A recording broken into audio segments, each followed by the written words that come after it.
Will Stacey versus Alec Livesey off the front row, then some of the more powerful cars behind the two lightweights at the front, and on the inside comes the Sayat there of Mark Grice to grab second position away from Alec Livesey, who's out over the curbs, and he doesn't want to touch that Sayat because I suspect that's a lot stronger than the Ginetta if there was any contact, which there is now because Alec Livesey's going to the side of him, and who's going to appear? Well, the Ginetta's back into second. That's an interesting way to take the position, but the Ginetta survived for now as they turn their way up into the right-hander at Church Corner, where Mark Grice is out over the curbs, but he's got away with that. He's got the Volkswagen Golf behind, which is driven by Cole Swift in the opening stint.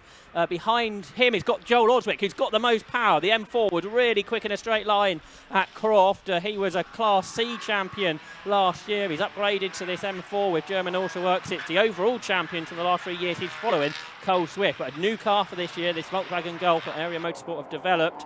But well, I think there was contact between those two cars up at the banking, but the Ginetta seems okay, Johnny. Yeah, it held up pretty well considering the amount of extra bits that have been gradually applied to that Ginetta through the years. And you think of Ginetta's intrinsically being fairly lightweight, and panels are, well, not really bent, they're just often removed if you watch a lot of Ginetta Junior racing.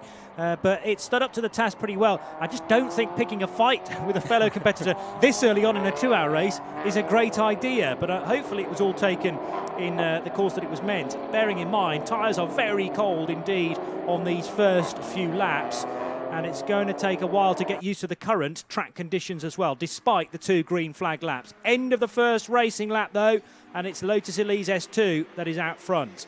And from the rolling start, at 1:35 for the leader, and off the circuit, I'm afraid, it's got Magdalena, well, she's on the circuit, but she's not moving, or she is now. That's Magdalena King making her Club Enduro champion today, the 31-year-old from Peterborough, the former Citroen C1 racer. Bit more power in the Lotus Elise to get used to. She's got the car back going again. Here's the battle for second then. This is a bit like the race we had at Croft starting to develop, but without the Elise of Will Stacey involved, because he's just clearing off into the distance by 3 seconds a lap, but he had an alternator failure yesterday, which put him out of the Road Sports lead.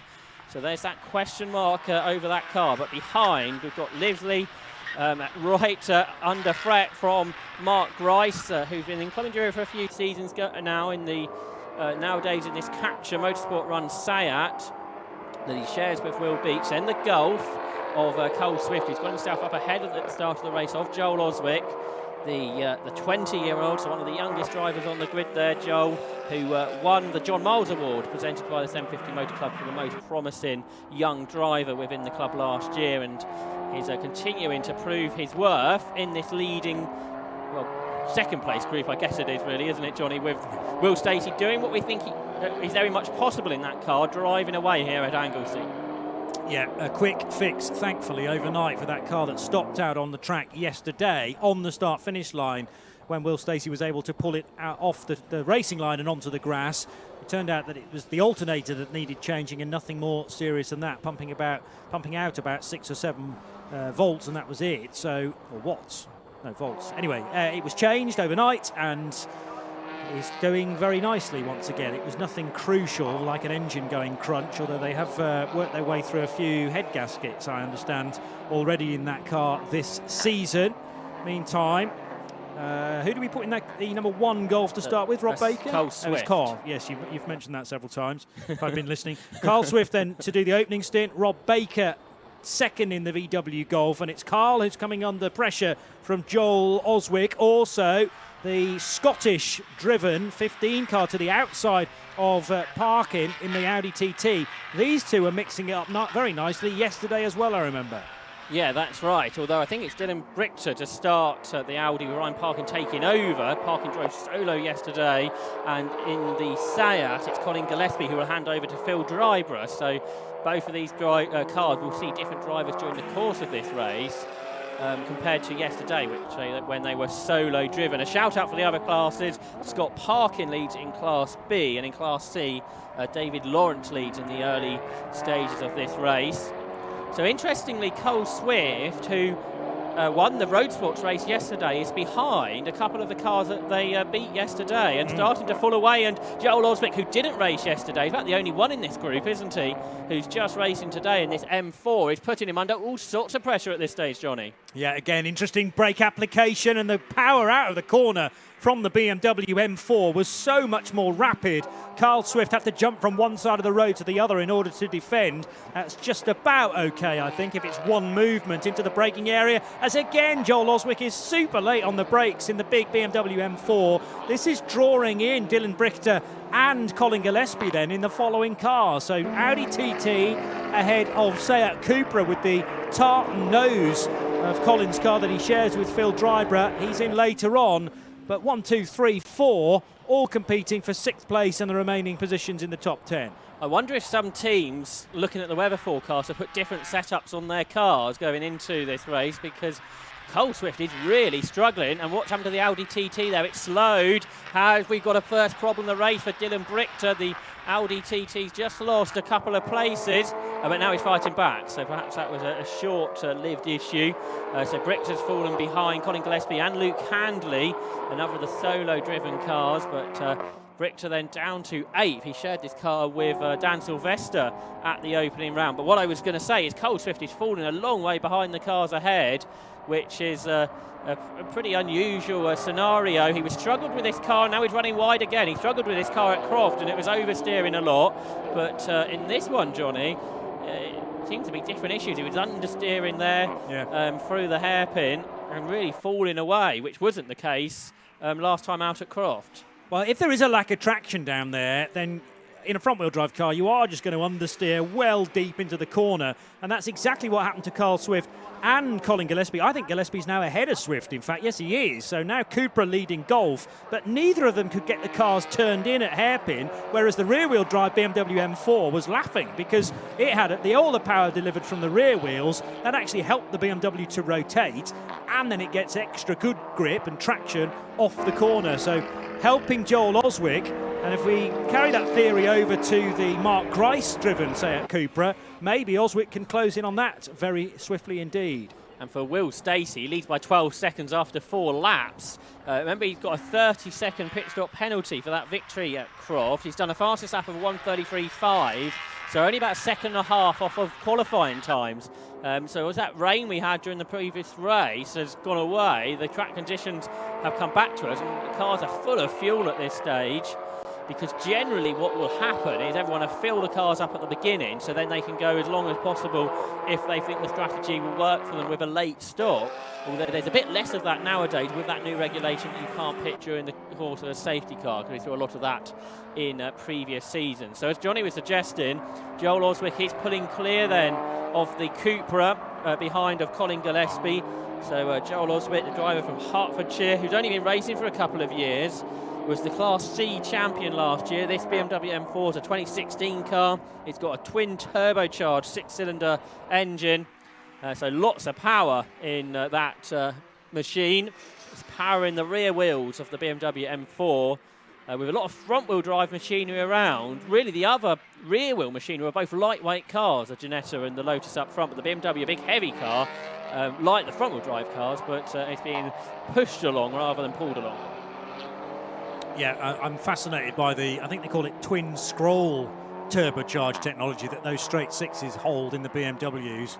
Normally twin turbos sit in the middle of a V engine, but they don't have those, generally speaking, in BMWs. They much prefer their straight engines, but it is very, very potent in the M4, and it was a personal best last time around for the Joel Oswick car, so 137.0, quicker than Mark Grice.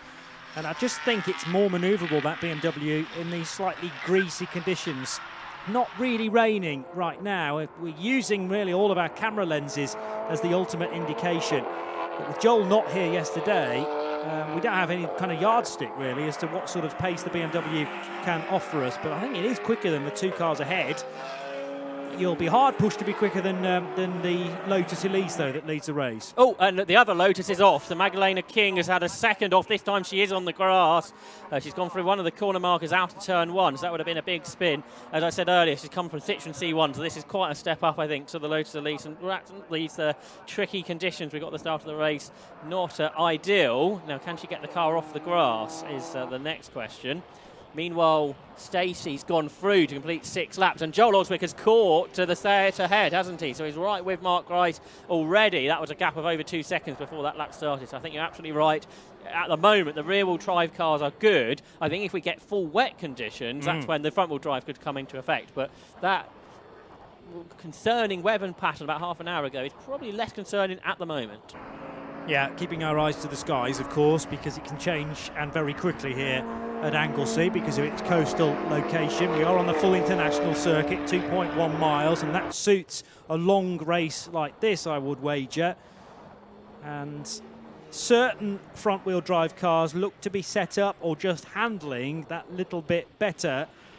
Luke Handley in the second of the VW Golfs is running pretty well, with Dylan Brichter just behind. And Brichter had a moment in his Audi TT TDI not too long ago where the car, maybe it was just a brief cut of power, as Magdalena King is still on the grass, and double waved yellows, no, safety car boards are now being displayed. So first safety car, and that automatically will close the pit lane for mandatory stops. Yeah, although we're not into the pit window open yet anyway, but what it does really mean is Will Stacey's 20-second lead that he'd already pulled out is going to come to nothing.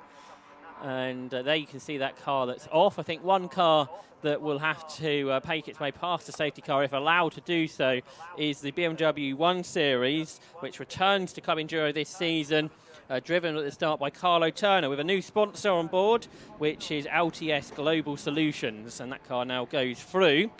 And the pairing from Kent, they call their team, Johnny, Stormin' Camel Racing. And they've chose that name because they were fans of Flying Lizard Motorsport and thought, well, what can we do? And they've chosen Storming Camel rather than Flying Lizard. I like that. Well, in other types of racing, the 24-hour series, you had the red camel cars, so Storming Camel I like. As long as there is a kind of snarling camel emblazoned on the side of that car. I haven't looked at it closely yet, but if not, there's a bit of time till the next round, and you can rectify that. Certainly there has been in the past, although there's a new livery on it for this weekend, but I'm sure we'll pick it up over the course of the next couple of hours.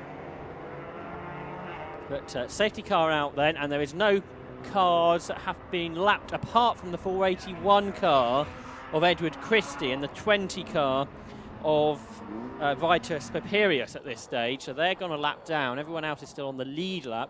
Let's have a look at the class positions, because we haven't had much of a chance to do that yet. Scott Parkin leads Class B, and he'll be frustrated as well by this because he was trying to make up a margin, because again, that's another driver who was a winner at Croft who has a success penalty to serve during the stops. Chris Plaskett is second, Joe Williams in third, Chris Webster is fourth, Michael Downey fifth. In Class C, it's David Laurent, again a winner from Croft, who leads from Matthew Stenning, who is there in second in Class C, and then Papirius in third, because we haven't unfortunately got so many Class C cars. A car is in the pit lane at this stage. Tyres being changed potentially here on the BMW M3 GTR of Luke and Paul Browse. And it is Luke Browse in the car at the moment, the 38-year-old from Suffolk, former Caterham and Compact Cup racer. That car is an ex-Jeff Steele Racing car that nowadays prepared by ITB Racing that Luke Browse is in. But not sure if you spotted anything on that car, Johnny, that may have been wrong. Not wrong. I just wonder whether they may be making a slight adjustment regarding tyres, although I couldn't see a new set or a different set of tyres that were about to be offered up to that car. But clearly something not quite right. We're not in a position where it's going to be beneficial to change to a different set of rubber, I'm sure, as the recovery now of the Lotus of Magdalena King continues on. The little Elise that was running in the mid-pack, car number 97. Yeah, that's a car with a 1.8 litre Rover K-Series engine prepared by British Sports Car Services that have won races overall in the past in the hands of Alan Henderson. They're Class A Elise. I think they've moved into Class B for this weekend, so I question whether the information I have about the power on that car is actually the car they're using this weekend, because I think they were due to be out in the Class A car at Croft, but that broke before the race. But the driver from Peterborough, is now being towed away by the recovery truck. And if that car can get back to the pit lane, they'll be able to see if they can get that car back going. Because I think it was just a spin and then perhaps a hot engine unable to be refired.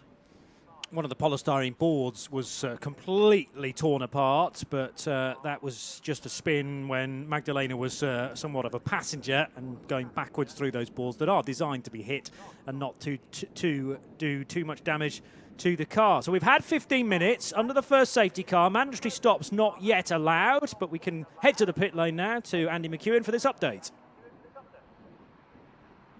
So early safety car then here at Anglesey gives us a chance to come down and chat to a few people in the pit lane, and I've found in the pit lane, surprise, surprise, Rob Boston. Rob, there isn't a pit lane in the country that I don't seem to bump into you at. Today though, you're getting back out there on track in the second stint, hopefully into the race leading car. Hopefully, yeah. We've the car's been ever so quick this weekend. You know, been really happy with the car. Will's driving superbly. We've been fast. We just need to bring it home now. We've got a little bit of a challenge in that if we keep getting these safety cars, then we're not going to get to draw out our necessary gap for the pit stop penalty, the success penalty. So we would quite like the race to get going so we can get a bit of a gap, and then yeah, I'll jump in the car and hopefully just do enough to bring it home. It looks like the perfect car really for the list play. It's quite a technical circuit. We know the Lotus that really excels in those sort of low speed change of direction corners. Yeah, it does. The attributes of the little Lotus around here are just ideal for the circuit. So you know, compared to our competition, this is a good one. So on that basis, we will hopefully maximise it and take a win. You know, we go to places like Spa and other circuits, and you know they're just too long straights for our little Lotus. So you know, it's swings and roundabouts. So horses for courses. Will's doing a good job out there so far. I last saw him probably 5 or 6 years ago in a Mazda of yours. He and you, of course, have both had success in Lotus in the past, though, so it's a brand that you are familiar with. Yeah, I mean, we're well familiar with the Lotus. It's every day's a learning day, though. You know, we've had a new one yesterday, a new little problem, so there's always something. But, you know, as long as we do our best, stay on top of it, and, yeah, I think today's going to be trying to be a sensible day. Sounds good. Congratulations. Thank you for having a chat there, Rob. Heard you chatting about weather just now as well, by the way. It is not raining at the moment, I can tell you, having popped outside again. But it's just got that feel about it that there might be some rain on the way. A long way to go in this race, of course, so wouldn't be surprised if the weather does affect it at some point. Thanks, Andy. Good timing because the safety car lights are out. And I suspect what we're about to see, Johnny, is Will Stacey drive away from the pack once again, which is the way this weekend has gone. A very different track to Croft last time out, as we heard there from Rob. Different cars suit different circuits, and at Croft it was very equally matched. We've got that again behind Will Stacey, but Will's just that bit faster around this layout. The other thing that cars that are very, very potent don't tend to like is circulating at reduced speed, because you have to think about things like heat soak. You know, red hot racing car all of a sudden being told to go around at safety car speed, and there is a chance for certain components to become very warm. The slight issue that Rob was talking about that he didn't mention in truth was the alternator failed yesterday and they had to replace it overnight, but that's a pretty quick fix on the Lotus Elise S2. Will Stacey will continue to lead, Josh. And problems for Cole Swift because he was stuck behind the lapped car, which meant that he's lost a lot of time for second place. We've got to change though, because Mark Grice has got the Cupra up alongside Alec Livesley, who he squeezes and squeezes and squeezes on the grass heading up towards Church Corner. So Alec Livesley, yeah, he's got to be very cautious through Church because he got dirt on his tyres. Probably he would have been advised just to back out of that moment to get back onto the circuit. But what this means is now under threat as well from the M4 of Joel Oswick. But a big gap behind Colin Gillespie because of that lapped car between Gillespie and Cole Swift. And Cole Swift knew he couldn't get past until the line, which means he lost 7 seconds. Yeah. Radical difference in car shape, not only in footprint, but also roof line, eye line from driver between the Ginetta G20 that is now in third position and the chasing Joel Oswick in the big M4. There's Colin Gillespie then in the pretty much all tartan liveried Seat Cupra, and that heads now through the left-hander at Siemens, pursuing those two cars up ahead. But Rob Boston will be very happy that Will Stacey's made a good break again in the Elise S2. Thankfully they weren't into lap traffic. I mean, that would have been waved by anyway during the safety car period, and he has a clear road in front of him again. We're expecting to see Rob Boston in that car later on in the race once we get to mandatory pit stop time. And the classic TCR moment for a Seat Cupra, in that the front right wing extension, if you like, the outside of the fender is starting to work its way loose, I notice, on the Grice car. So he's up to second position, but an indication maybe of the contact with that Ginetta, although I think it was on the front right rather than the front left, which is where the Ginetta ran out onto the grass. Okay, we did have that first lap incident between those two as well, so whether... Maybe it's from that then, yeah. So they've had, I wonder if that's some of the squeezing that was going on, a reminder of what happened on lap 1. Anyway, here's the battle for 7th place between Luke Handley and Dylan Brichter. For Luke Handley, he's a 3-time class champion in the Club Enduro Championship in a car like this, but this one's got the big turbo on, which means it's a Class A car rather than the Class B car that he's won the championship in the past.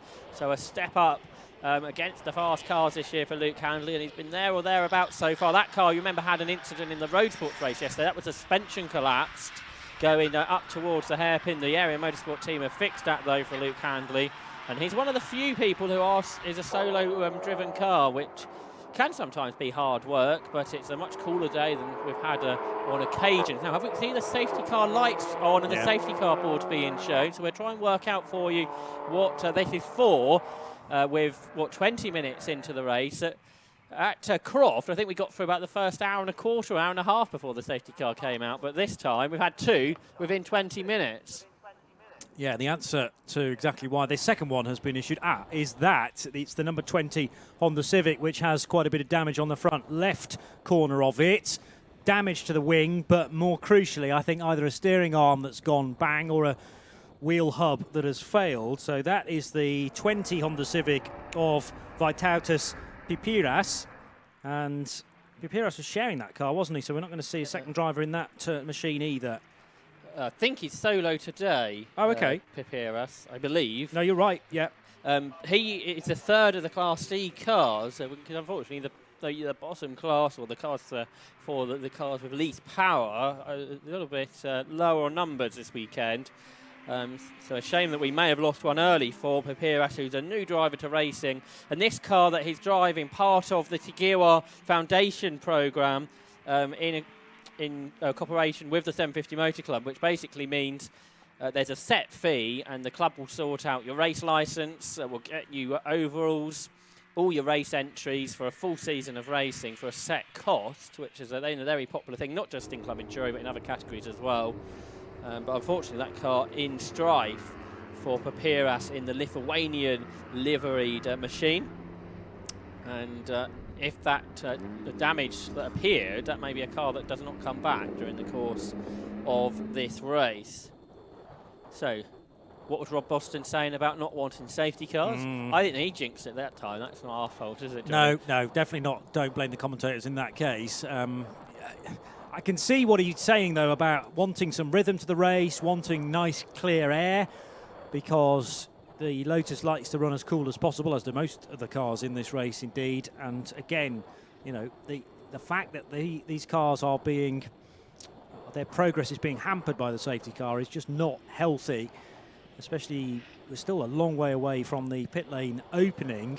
And we haven't quite had half an hour of this race, so over 75% of it still to be done, and a frustrating stint for Will Stacey, because this is the point where the lead needs to be being built as early as possible. Yeah, and he's got that 30-second success penalty from that win at Croft to think about, and as it stands, he's not able to build any type of lead over the car that actually finished second at Croft, the car driven by Mark Grice to begin this race. All those different shapes and sizes you mentioned, Johnny, just coming through. I haven't counted up all the different types of car we've got, but there's very few which are replicated over the grid here. There's a few Golfs out there, but even then, some of them are diesel powered and other are petrol powered. But it's great to see the variety which, once again, the 750 Motor Club has brought together here.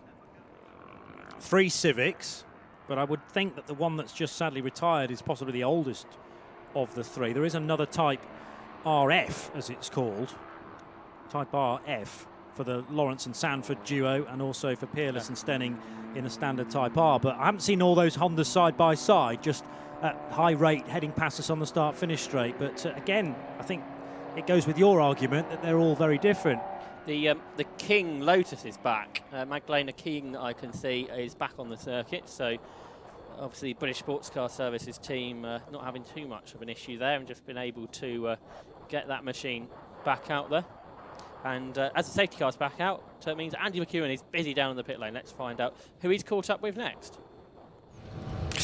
Well, quite a peaceful afternoon down here in the pit lane so far, because once again the track falls quiet with a safety car. Gives me an opportunity to have a wander up right to the very end of the pit lane, where I found Rob Baker from Area Motorsport. Rob, sharing your VW Golf with Carl Swift again today. The guys in the box have noticed that Carl was perhaps slipping down the order a bit in the early stages, but you don't seem overly worried.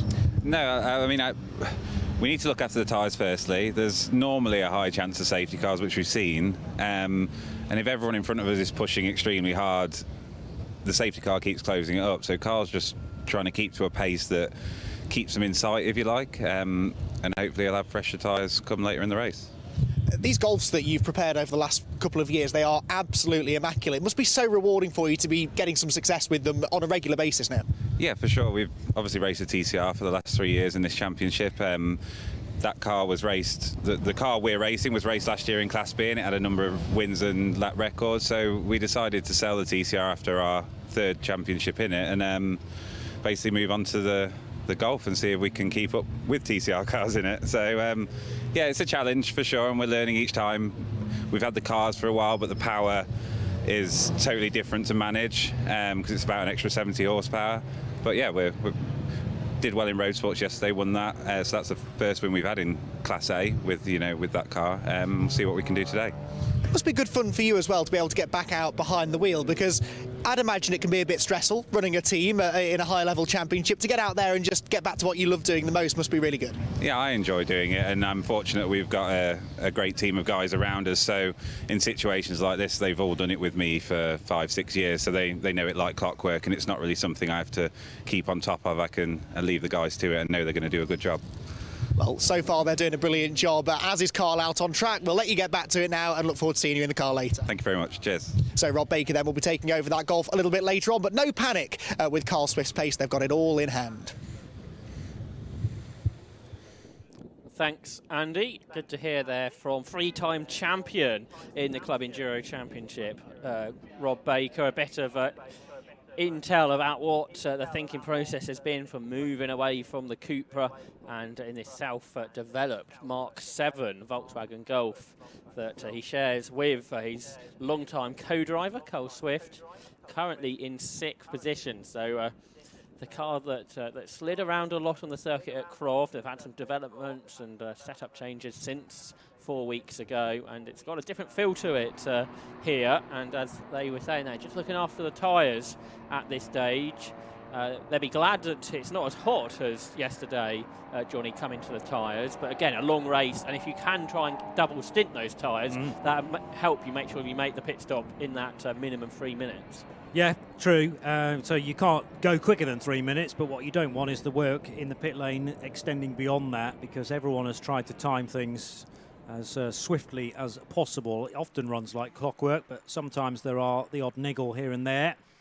And important to look after your tyres. I think regardless, these safety car periods will be helping with tyre wear, nevertheless, because, and also with fuel burn. You're burning far less fuel at these much reduced pace for those cars. Now the stricken Honda Civic of Vytautas Piperas is been hooked up.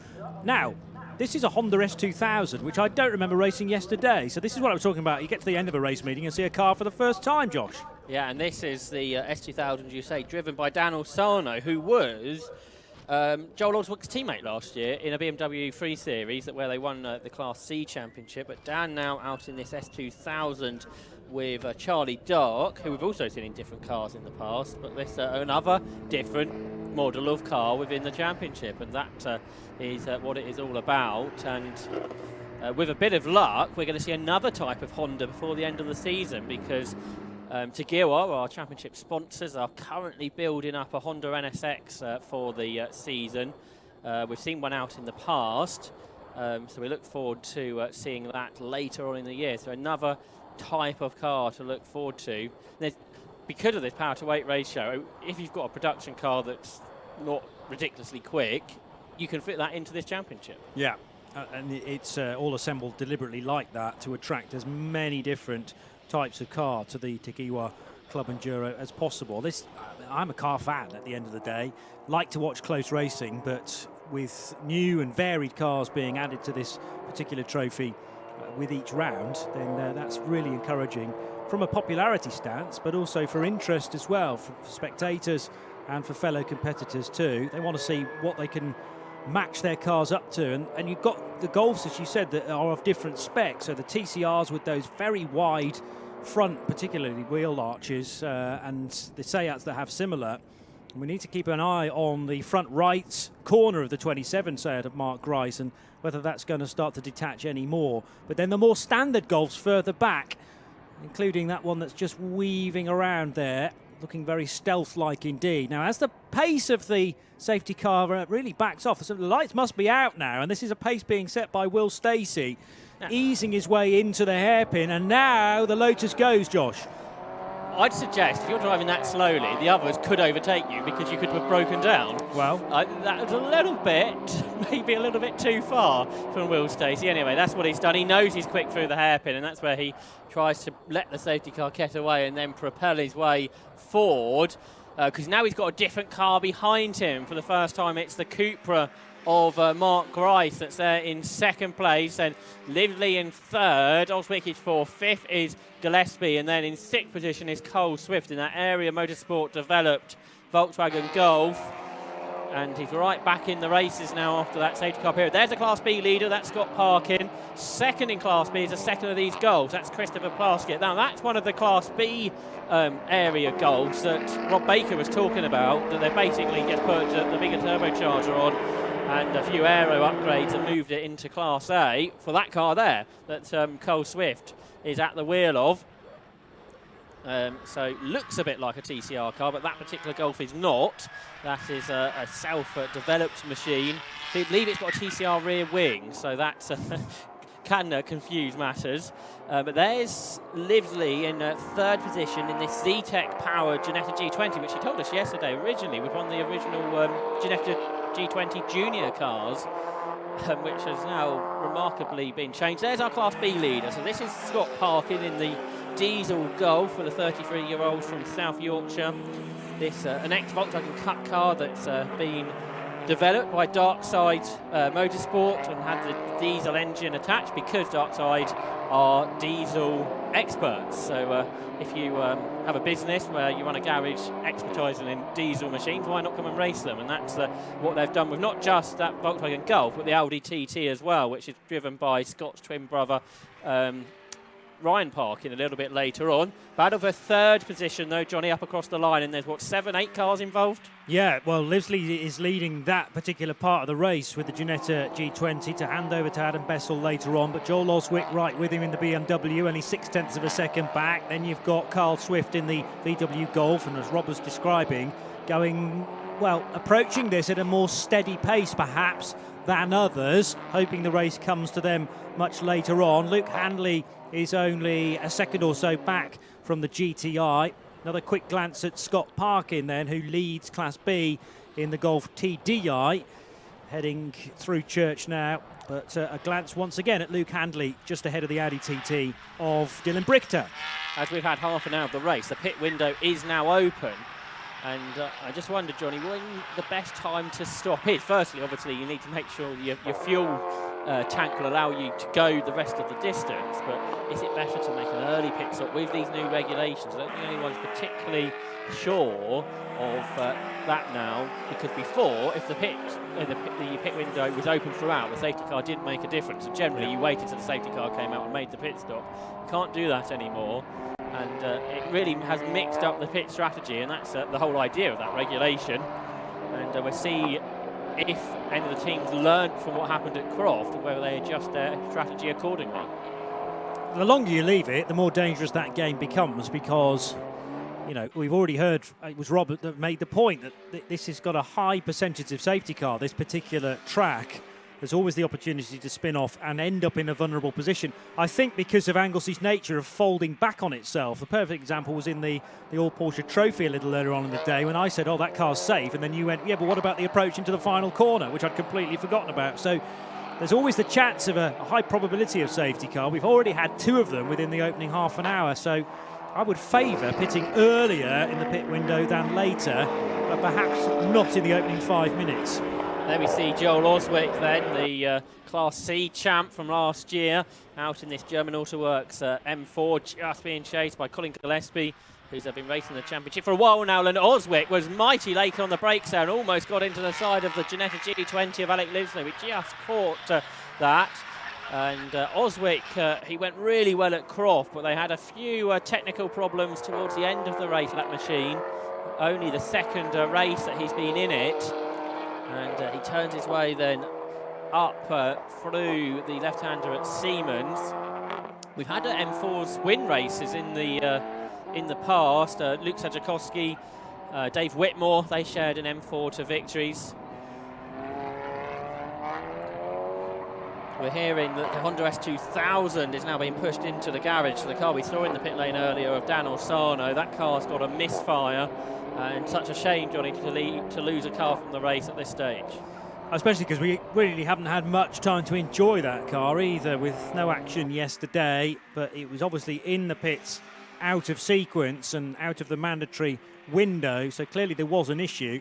And they were trying to sort that out, maybe doing a bit of fault finding. But clearly it's too much work to be doing in race. Very wide approach into the banking for the Ginetta. This is surely Joel Oswick's opportunity to get alongside Alec Livesey, but the pace of the Ginetta is very good off the corner, and the big BMW still can't make that work. Fascinating battle this, because the Beamer looks better on the brakes, but there's real speed from the Ginetta as it pulls away from the slower corners. At the end of the straights, you'd think, is where the M4 comes strong. The problem, Anglesey, there's not very many long straights. But as you say, the brakes on that car are mighty, and old Oswick hides the Ginetta out of view as he gets alongside. But the G20 hangs on. This is a great drive from Alec Livesey, because yesterday he did drop away a bit in the road sports race. A little bit, and he said the tyres weren't coming up to temperature. Perhaps those 2 green flag laps for this race just helped him out there, and he's been able to hang on up front. And we saw Adam Bessel qualify that car second quickest this morning, the ex-Mazda racer. So when he gets in the second half, potentially just a fraction more pace could come from it, although Alec, a very quick driver in his own right. That car, like a lot of the others actually, all very evenly paced between the 2 drivers, and that's always an important part of endurance racing, isn't it, Johnny, to have 2 equally paced drivers rather than one really quick one and then one perhaps not so much. Yeah, I mean, that works often from a financial stance, but it was difficult to read the race in that respect, and also sometimes to set up the car, because you generally want the car to be as best in terms of setup for the slower driver, because they're the ones that are less comfortable and less able perhaps to drive if the car's really been set up for a proper racing style. Again, to the inside is Joel Oswick of the Ginetta of Alec Livesey, but no way through there. It was a better opportunity for Joel a lap ago, in fact, trying to get underneath at the same corner, the banking. They now work their way through the very, very quick Church corner, that right-hander out in the country, it feels, although it's actually not very far away from the paddock. There gives you an indication, because the start-finish line is just the other side of the school section. This time, still the BMW not in front of the Ginetta, and being put under a little bit of pressure in the braking area there from Colin Gillespie's Seat. Interesting that Livesey takes that really wide line through the banking, but obviously it works for him, because it has, as you mentioned a lap ago, he's got so much momentum off the corner, and he's able to carry that momentum all the way through Church and uphill, and just about keeps Joel Oswick at bay. So we've got some good battles here. It's a different feel to the Croft racing we had at the front of the park, but nevertheless it's good to watch. And here is that Ginetta with that low body kit and on that machine that Alec Livesey has developed, and he's been a long time racer in a variety of machines. He's raced, I think, a Jensen Healy in 750 Motor Club competitions in the past. Behind him still is Oswick, and then Gillespie starting just to fall away a touch from the 2 of them. Gillespie and driver didn't have the best of times at Croft, so this is much better for them. Up ahead of Rob Baker, who is clear now of teammate Luke, of Cole Swift, I should say, in 6th, who's clear of Luke Handley under threat from Dylan Brichter.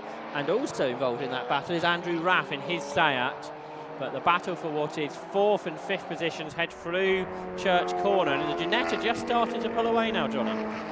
Yeah, I think what it needed was the lack of having to defend to Joel Oswick for a few laps, and then Alec Livesley could really start to establish that gap in 3rd position, because up until this point, after the safety car, Alec has been in full-on defensive mode, always needing to be aware where the BMW is in the braking area. But it's interesting, isn't it, that side by side there with the Audi TT about to be overtaken by car 92, which is the Seat Leon Euro Cup car, and does make that move stick. So car 92, which was started by... You're going to have to jump in here. Andrew Rath, Thank you. I'm rapidly trying to fill time whilst I find the right bit of paper. It was Andrew Rath with Phil Knibb to take over during the pit stop, but a nice little overtake there up the inside into Rocket. And that's an interesting view of Siemens Corner as out of the first bend comes the S2000 that has rejoined the race. We thought that was a retirement. Yeah, so they managed to fix whatever the problem was there. And we're also hearing that Vitus Papirius is also due to return to the circuit as well. Excellent.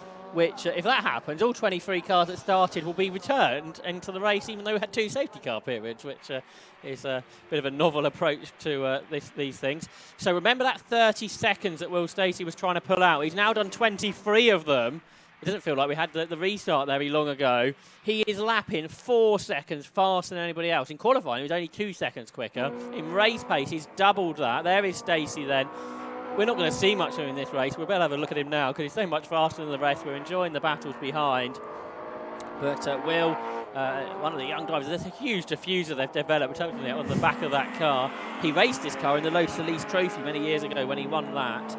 But over the last few years, Rob Boston Racing have developed this car that's just putting a lap on that Storm and Camin BMW that we mentioned a little bit earlier on. But Will is as Team Boss Rob Boston was saying, is driving this car superbly. And he's very shortly going to have that 30-second gap again that he's looking for, Johnny. Yeah, so crucial during the mandatory pit stop because an extra 30 seconds will need to be served. But if you're leading the race by over that, and it shouldn't be too much of a problem. Now, talking about Andrew Rath, as I eventually did, that car's definitely going slowly in 8th position. Has it already lost a place? Yes, that's the other dark side car behind, the similar livery, but for the Golf, so that's got parking behind. Looks all right though now, coming out or into and out of Siemens. So whether that was just a brief hiccup, does it get back up to full speed? It's certainly able to match the pace of the Scott Parkin car then behind. Looked like Scott Parkin had his hand out the window trying to get air into the cockpit. He's got to drive this car for another hour and 17 minutes, so that's a slight concern, you would think. There is Stacey again. He's 26 seconds ahead now. He's done another 4 seconds on the car behind. But the car behind of Mark Grice is being caught by Alec Livesley. And the pair of them have had an interesting beginning to this race, so we'll look at that later. This is the battle for 3rd in Class B, because Joe Williams, with rain spots on our camera lenses again, has been caught by the Ginetta G40, another car that started life as Ginetta Junior but has been upgraded. This is the car of Chris Webster, who owns this machine, the car that was previously owned in the Rothko collection, so therefore has a Golf livery to it. And Chris Webster drives the car across the line. It's nowadays got a 2.5 litre Duratec engine. It's a 2015 machine. And again, very different sizes and shapes in this battle, Johnny. Yeah, great to see, because the Ginetta that is traditionally from one make racing, whether that be in juniors or the G40 Drivers' Championship of, well, various different levels that you can get to. But it's amazing what you can do with the Ginetta G40 and how much souped up you can get it. Chris Webster's done a wonderful job sharing that car with Matthew Tidmarsh. So we'll see the driver change again a little later on in the race. But for the time being, a good dice at the moment with the 88 VW Golf heading into and out of Rocket. Joe Williams versus Chris Webster is a battle, I think, that will continue on. Chris has decided the best way of getting the airflow correct is to at least open his driver's window, but the passenger window stays closed. So he continues to battle with Joe Williams, who is from Herefordshire, only started racing last year. Has done a little bit of racing in the production Golf Series, but nowadays enjoying the Club Enduro Championship. This car previously raced by Mark Grice and Will Beach, who are in second place. They had a Golf before. This is it. It's a 2-litre turbocharged car from 2010, which is prepared by Joe's Williams race team. So they make their way up towards the line. This for battle of a 13th overall. Class B continuing to be led by Scott Parkin, who is 4 seconds clear of Chris Plaskett. But again, both those drivers with success penalties, more for Scott Parkin. So that is another battle that could change. I've noticed, though, the rain starting to fall, which means some of the drivers are electing to put their window wipers on. And for Will Stacey, well, on the previous lap, his lap was a bit slow, but I think that was just traffic. He's still in the 33s, but I guess that's the other thing the teams might be waiting for. If they perhaps will need to change tyres at some point to put the wetter tyres onto the more heavily grooved tyres, they don't want to be having to do that out of a mandatory stop. Yeah, if you can do the two at the same time, then that will reward you hugely. A little bit of grass taken there by Will Stacey. He's pushing so hard to dispatch and therefore lap Chris Webster in the sky blue of the Gulf livery. So he's now sitting between Webster's Ginetta and Joe Williams's Golf. He's now 36 seconds ahead of Mark Grice, so he's got the gap he needs. He was 6 seconds faster on that last lap. It's ridiculous, isn't it? I know there may have been traffic involved, but that is an extreme rate of pulling away. The battle of a second is about to go into traffic, and Mark Grice is continuing to keep Alec Livesley at bay. They're just heading up towards Rocket now.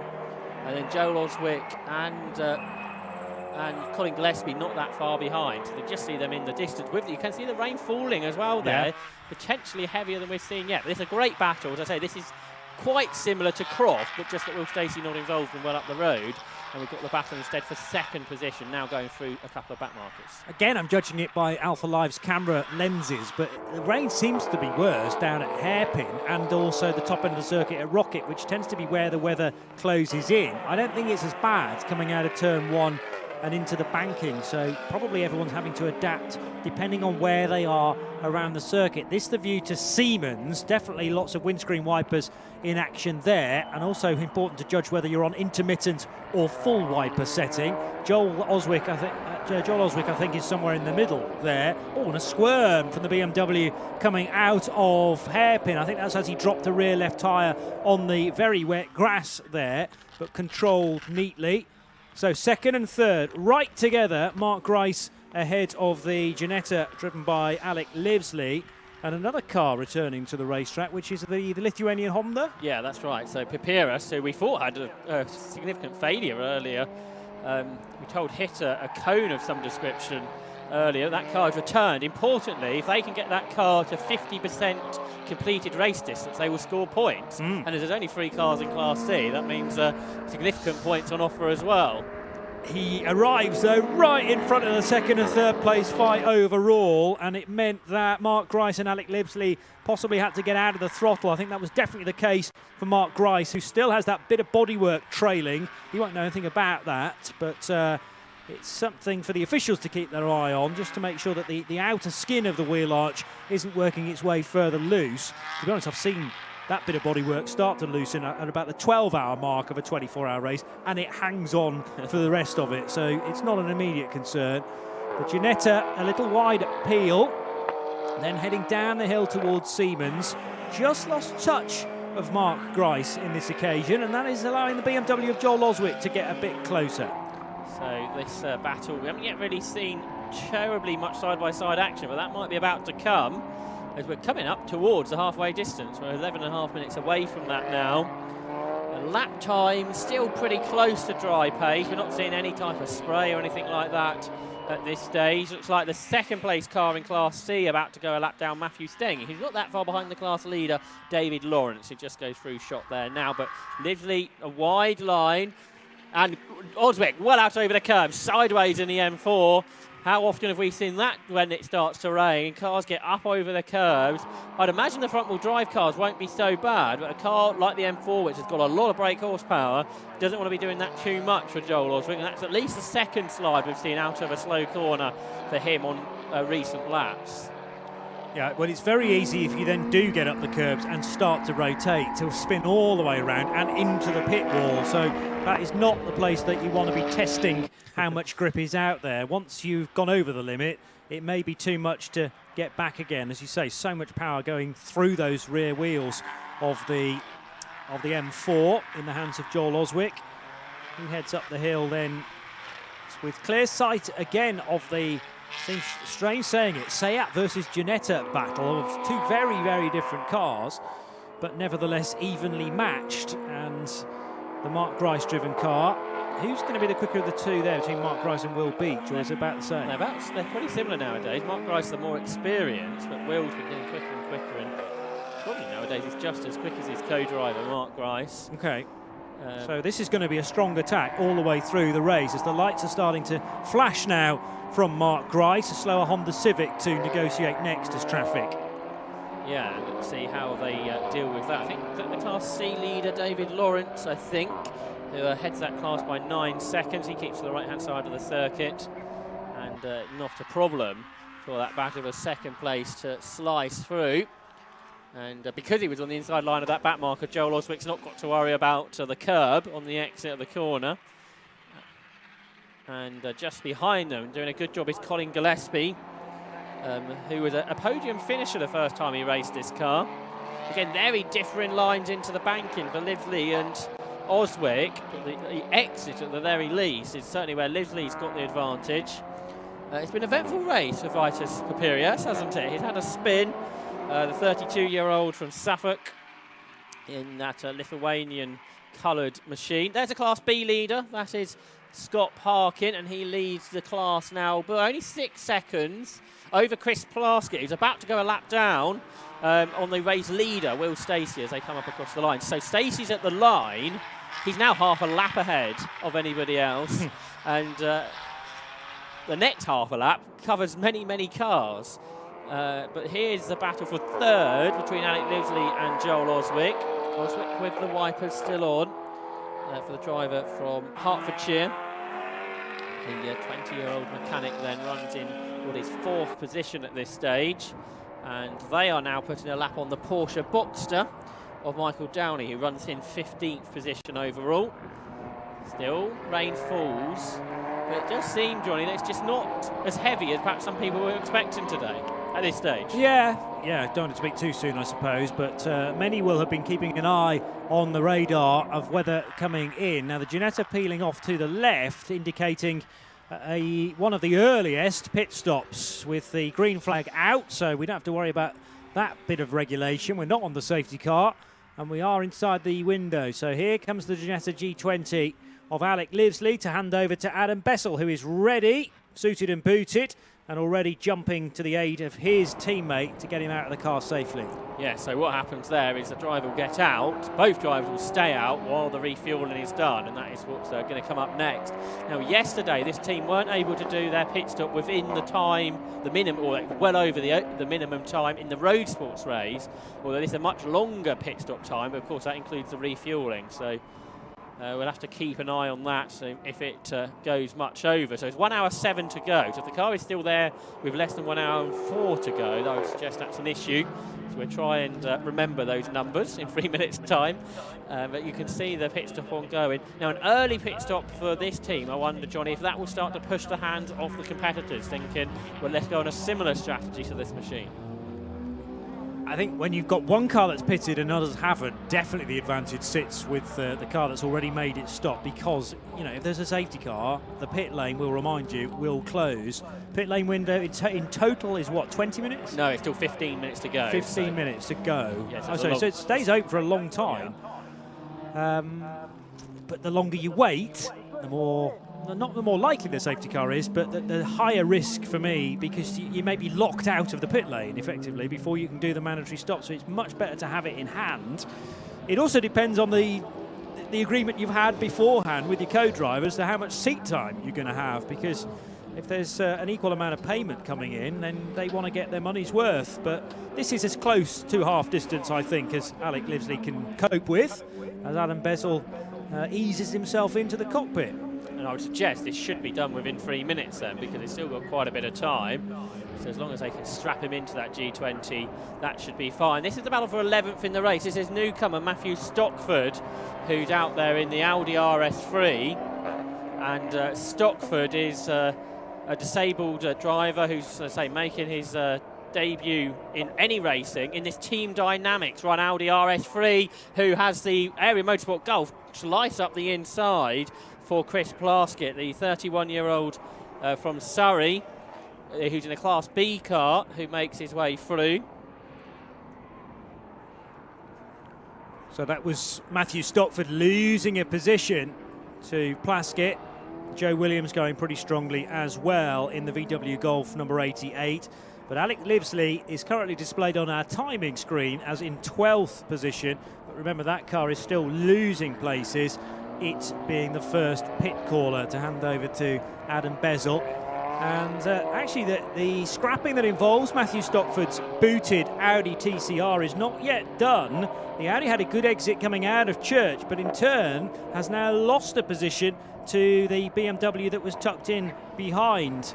So that 330i that has gained the advantage once again. Plenty of place changes, therefore, just outside of the top 10. Meanwhile, Will Stacey continues to charge on and is happy to circulate at 1 minute 35, 1 minute 34s on occasion. He can go quicker should it be required, but a mammoth lead now. Oh, a spin for the green BMW that I was mentioning earlier on. Let's just give you the gap for the overall race leader. It's 1 minute and 2 seconds, bearing in mind he needed 30 seconds, Josh, in his back pocket. Yeah, it's on the end of ridiculous, really, isn't it? An impressive drive indeed from Will Stacey. Luke Handley is in, so that's one of our front runners in 51, another of the front runners out of what is 7th position currently for the Area Motorsport run Volkswagen. Joel Oswick has got himself onto the back of Mark Grice in his Seat Cupra, and they're lapping Joe Williams, one of the front runners within Class B now. He's still involved in that battle with Chris Webster in the Ginetta G40. So this is the stage of the race, because it's such a long pit window, that it takes quite a long time for things to play out. And unlike perhaps other series that have a much shorter pit window, but it means that strategy certainly plays into the occasion here, Johnny, where you can pit, let's say, throughout the majority of the race. Those pit windows have changed over the years. Originally, it was any time in the race you could stop. So sometimes you'd have cars stopping on lap 2 or 3, so they thought, yeah, that's not a good idea. So we brought in this pit window. And now the most recent change for this year is having this no pit stop under safety cars, which again adds another strategy element. Well, certainly elsewhere around the world, I'm thinking the IMSA WeatherTech Sports Car Championship in the US, you get a full course caution, as they would call it there, and that automatically closes the pit lane because of the huge advantage that pitting under a safety car or a full course caution carries. So, but I like this. You get to a rule set and you go, well, it's not quite working, let's adjust it to make the racing more interesting. I'm not convinced all is well. Rob Baker, who said he doesn't get involved in the running of the car on the weekend, has got a laptop plugged into the car, I reckon. Let's see if we can get a view of that. Certainly, so he had a laptop plugged into the car, which would suggest that all may not be well with Luke Handley's car, do you reckon, Johnny? Maybe checking something like a minor misfire. It's got to be electrical, you have to think, and very easy to work out the diagnostics of a racing car these days by plugging laptops in and getting data downloaded that way. But they want to be able to, I mean, it might be a case of literally downloading it onto the laptop, then getting it back in the garage before you can fully work your way through what they were trying to find out. But I think they're probably wanting to make sure that it's safe, at least, to keep the car running. They're not going to do it any damage by continuing it on, but something minor may not be quite right with the number 1 VW Golf. Also into the pit lane has come Andrew Raff in his Seat Leon Eurocup car, and he's going to hand over to Phil Knibb, who owns the car. As you can see, just his name on the side, but he has got a co-driver, and you can see there the man behind the championship, basically, Giles Grumbridge, watching over the pit stops, making sure everything is done to the regulations. The regulations are all done for safety purposes. You can see there the driver behind, all geared up with a fire extinguisher just in case anything goes awry, and all that, as I say, Johnny, all done in the name of safety. Exactly, and these, part of the reason why you have a minimum pit stop time as well, so that everyone's not rushing like crazy to do a Formula One style pit stop as quickly as possible. It needs to be relatively sedate so that all the I's are dotted and the T's are crossed there. Now, the little Lotus that we saw spinning earlier on, I think it's coming in the pit lane, but it had its right-hand indicator on.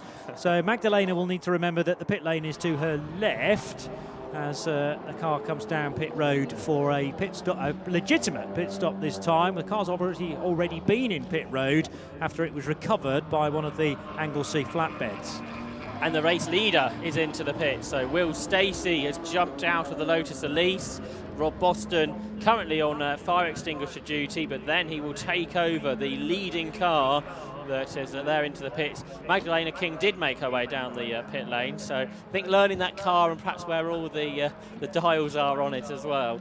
But she will hand over to Amy Riley, who therefore will make her debut in the Club Enduro Championship. The second of these cars is the Class C leader. This is David Lawrence in the Honda Civic FN2, another of the foundation cars that 750 Motor Club and TEGIWA have put together, I believe, run by Area Motorsport, as you can see on the side there. And David Lawrence is running in 14th position overall, leading the class only though by about 9 seconds, and he has a 30-second pit stop penalty to serve as well, so that could change the order within Class C into the second half. So with Stacey in the pit lane, this has become the race lead battle we just saw out of shot there, which is Mark Grice versus Joel Oswick. A bit further down the road is Dylan Brichter, who continues on in what is going to become 5th position in the diesel Audi TT.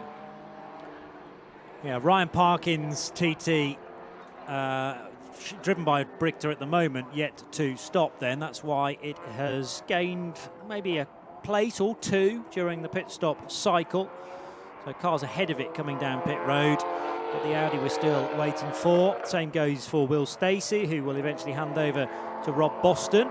But remember, they've got a long way to go of the pit lane being open effectively for the mandatory stop. Another pretty much 45 minutes to play with, should it be necessary. Luke Browse appearing over the brow there into turn number 1, and he'll be handing over to, are they brothers, the Browse? Oh, we're not sure about that. Let's not even go there then, because it's always embarrassing when you get it wrong. Luke and Paul Browse sharing that bright green car.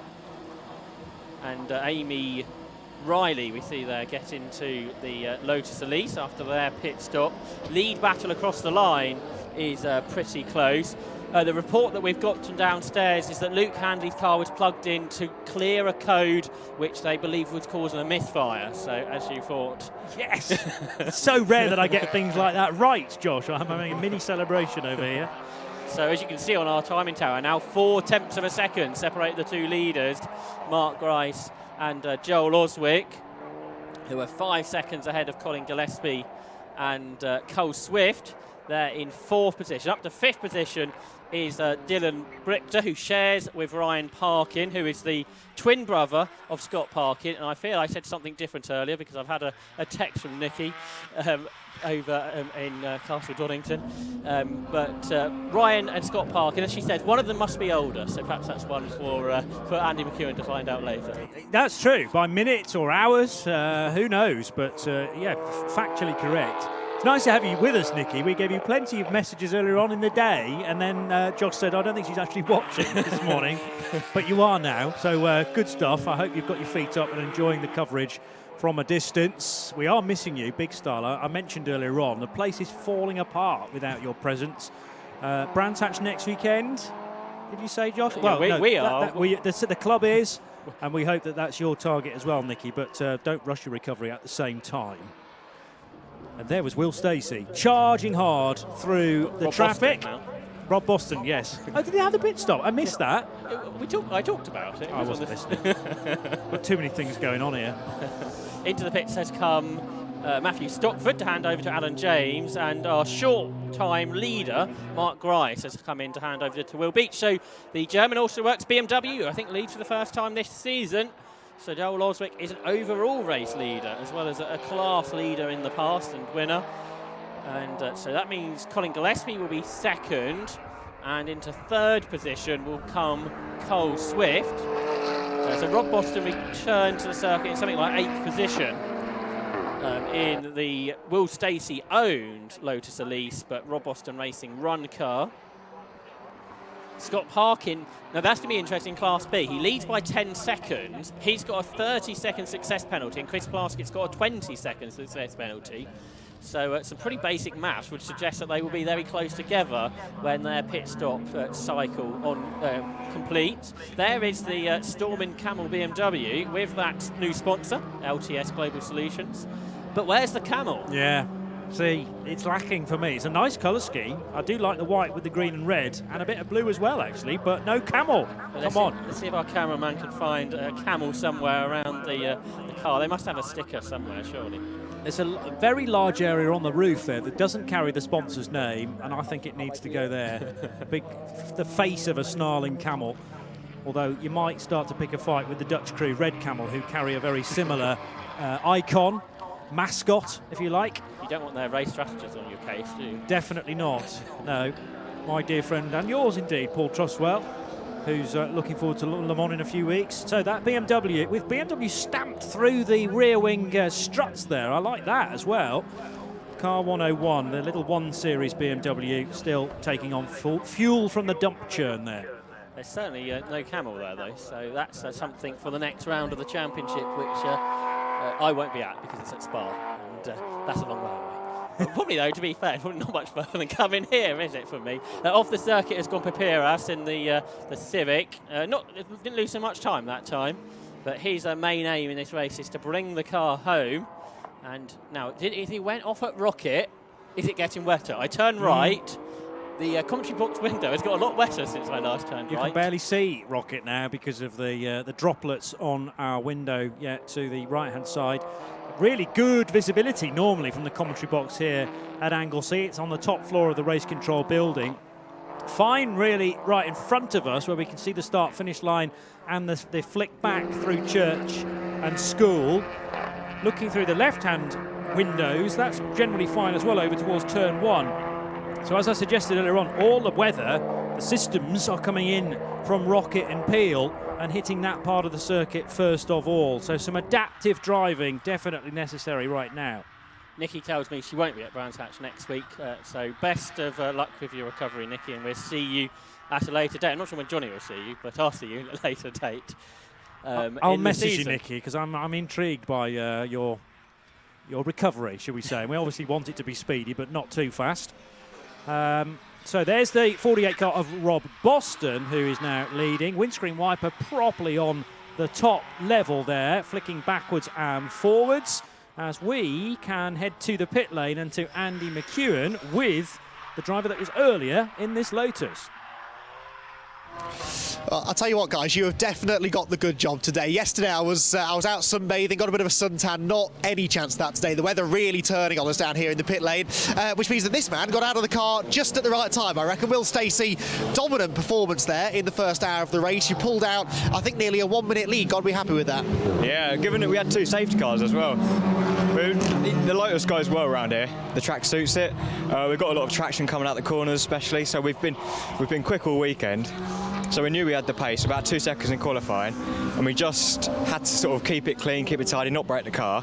Managed to get quite a nice gap, then safety car, do it all again, a nice gap, safety car. But by the end, we managed to get quite a nice gap. Once it started getting a bit drizzly at the end of my stint, I sort of didn't gain quite as much, but we still managed to keep the gap going up. Handed over to Rob. We had a 30-second success penalty from the previous race for the win, so I'm not sure who else has the 20 seconds and the 10 seconds, second and third. So we had to sort of keep pushing to get a nice little gap.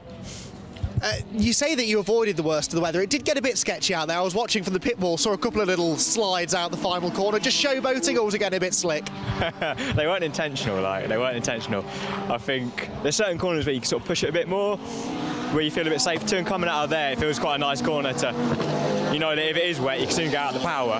Whereas if you're a bit uncertain about going into like a fast corner in the wet, you have to be a bit more cautious because you don't want to end up locking up and shooting off. Noticed during the pit stop there, they were just checking the oil levels. I think they topped the oil up. Are you concerned about a leak at all? Not a leak. I think that's just a standard sort of thing that we do because it drinks so much oil.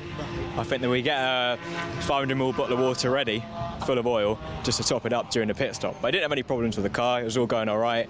We had one thing during qualifying, on both mine and Rob's laps. We had the gear was jumping up from 3rd to 5th, and we found there's a loose engine mount, so we changed that. And it was okay then, but towards the end of that it did happen once or twice when it would jump up to 5th, but it's not too much of a problem, hopefully it sort of stays about that level and we can just sort of be a bit careful and nurse it, bring it home. Awesome. Well, best of luck. I'm sure you've got a good guy out there, so I'm sure you're in safe hands, Rob. Hopefully he'll bring the car home for you. Well done then. Thank you. Thanks. So Will Stacey's job done. The rain's sort of coming and going, but I think it's here to stay now for the rest of this race. Thanks, Andy. Hopefully you're able to find some friendly teams to keep you dry in their garages. We just saw a bit of a moment, I think, out of the final corner for Phil Knibb in his Seat, because he was pretty slow across the line. I wonder if he got out over those slippery curbs. Joel Oswick is leading by 6 seconds. His lap time is now 3 or 4 seconds slower than what they were in the dry. But no guesses who's still the quickest car out there. It is that Lotus Elise of Rob Boston. But catching the top 2 is Cole Swift. He's catching Joel Oswick and Colin Gillespie in these conditions. All those cars yet to stop. Scott Parkin continues to lead Class B by 12 seconds. Both he and Chaser Chris Plaskett also yet to pit. In Class C, I think we've seen both stops, and Mike Stanford is now leading the class. Problems potentially for the Audi TT in the pit lane here. The front wheel has been taken off. Now we've moved to, there's more problems in the pit lane of more significance, because there's a car now blocking the pit exit, which is the Stowe Market Glass BMW M3 GTR that's just about been moved out in time, Johnny. Yeah, of the brows, so that was not ideally placed. It's now to the outside. Phil Dryborough will go in the... No, still Colin Gillespie, must be. Yeah, that car's not stopped yet, so still up in second position. Chasing down ultimately Joel Oswick's BMW M4, but there's about 8 seconds between them. But yes, as the Browse BMW was trying to make a stop, it had just suddenly cut out completely. Rejoining was the 1 Series BMW car 101 of Grove and Turner, and that was just about able to exit the Parc Ferme area and avoid the slightly bigger 3 Series BMW that was being pushed by the marshals. Meantime, a place change at the end of that lap, which sees Chris Plaskett get ahead of Dylan Brichter's Audi TT that he shares with Ryan Parkin, now down to 6th position. Ginetta in the Rofco Golf colour is now in, so the G40 of Chris Webster to be handed over to Matthew Tidmarsh. So the Browse car is in. I wonder if it ran out of fuel.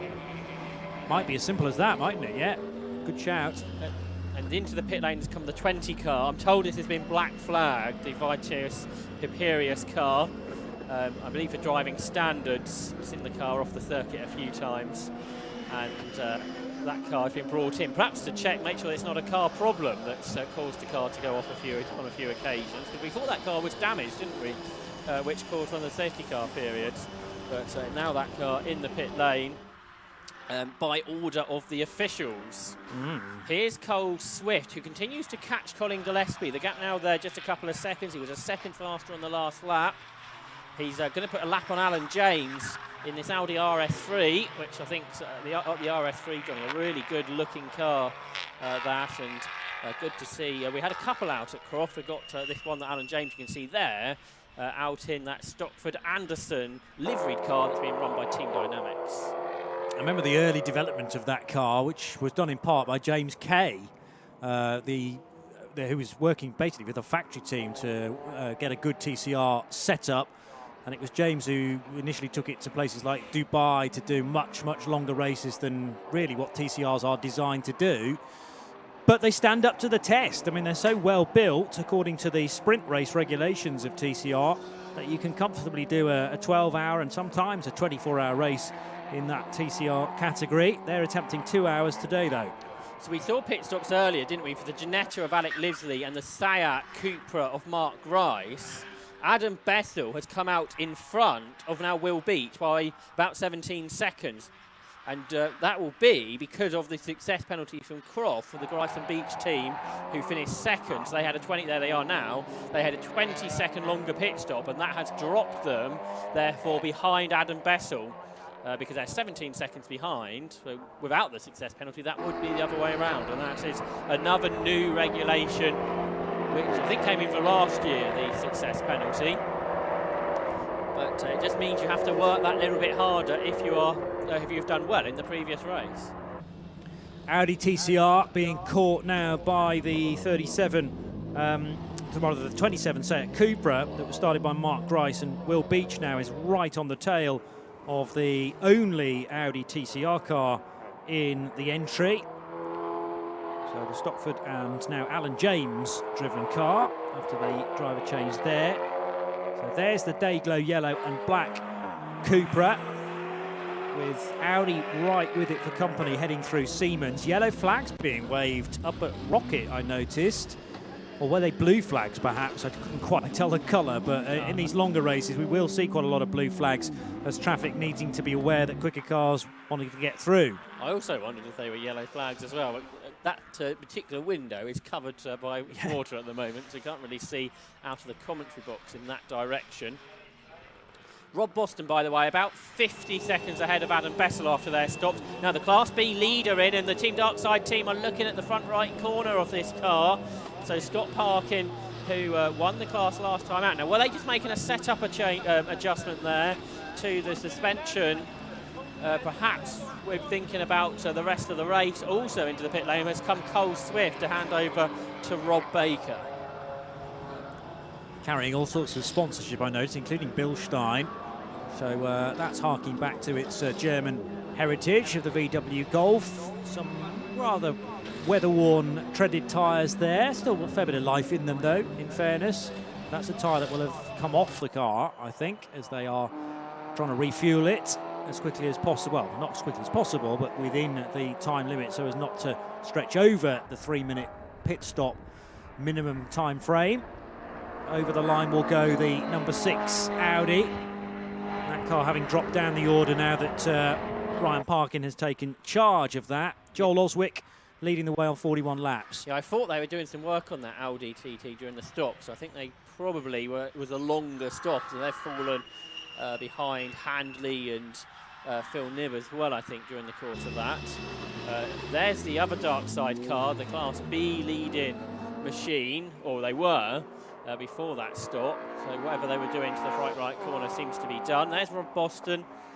His lap time, 1 minute 35.2. So track conditions seem to be getting better again. Now, after being called in by the officials, I'm guessing they've had a word with the team and the driver, and is Vitus Papirius going to be allowed back into the race? It looks like he is. So I think that's what the black flag was. It wasn't to disqualify him from the race, but to bring him to the pit lane, let one of the officials have a word, and then he can continue on his way. Seems fair enough to me. Obviously it's delayed him, but he'd already been delayed anyway with needing to be recovered from out on the circuit. So he was many laps down. There's problems here, though, for the 27 car of Will Beach. Now, where is he crawling on the approach to Church Corner? And this Seat Cupra all of a sudden has no fire in the belly. And it was not right up there as it was during Mark Grice's stint, but came across the line in 8th position and is now apparently dead stick. And the Lithuanian Honda going about the same sort of speed, tucked in behind. Is there a concern from Vitautas that he's not able to overtake? Perhaps he thought there was a safety car out on track, but Vitautas Piperas has now picked up the speed as the Cupra in question has taken to the club circuit cut through and is going to park it, quite possibly, in, well, that's a semi-vulnerable position there. Double waved yellows covering this area. But is this going to necessitate our third safety car, Josh? Well, because the problem is that the driver's not really got anywhere to go, has he? So that is a problem, I would imagine, for Will Beach and Mark Grice. Now, if I was Joel Oswick's team, I would say pit now and try and get in before the safety car is potentially deployed. If it's not deployed, it doesn't really matter. One car that has come in is the 16 Honda, the Matthew Stelling and John Peerless car from Class C. I would think also, although the car is in a semi-vulnerable place, it's not sort of one you need an immediate safety car for. You can wait and see if the car can get back going, but the marshal changes from a green flag to a safety car board, and it hasn't worked out for Joel Oswick or the second place car, because I don't think either of them managed to pit before this safety car was called for. Question is, were they in a position to be able to get in time? Are radio communications perfect to Joel Oswick and indeed Colin Gillespie? Well, they either didn't get the message or they're not obeying it.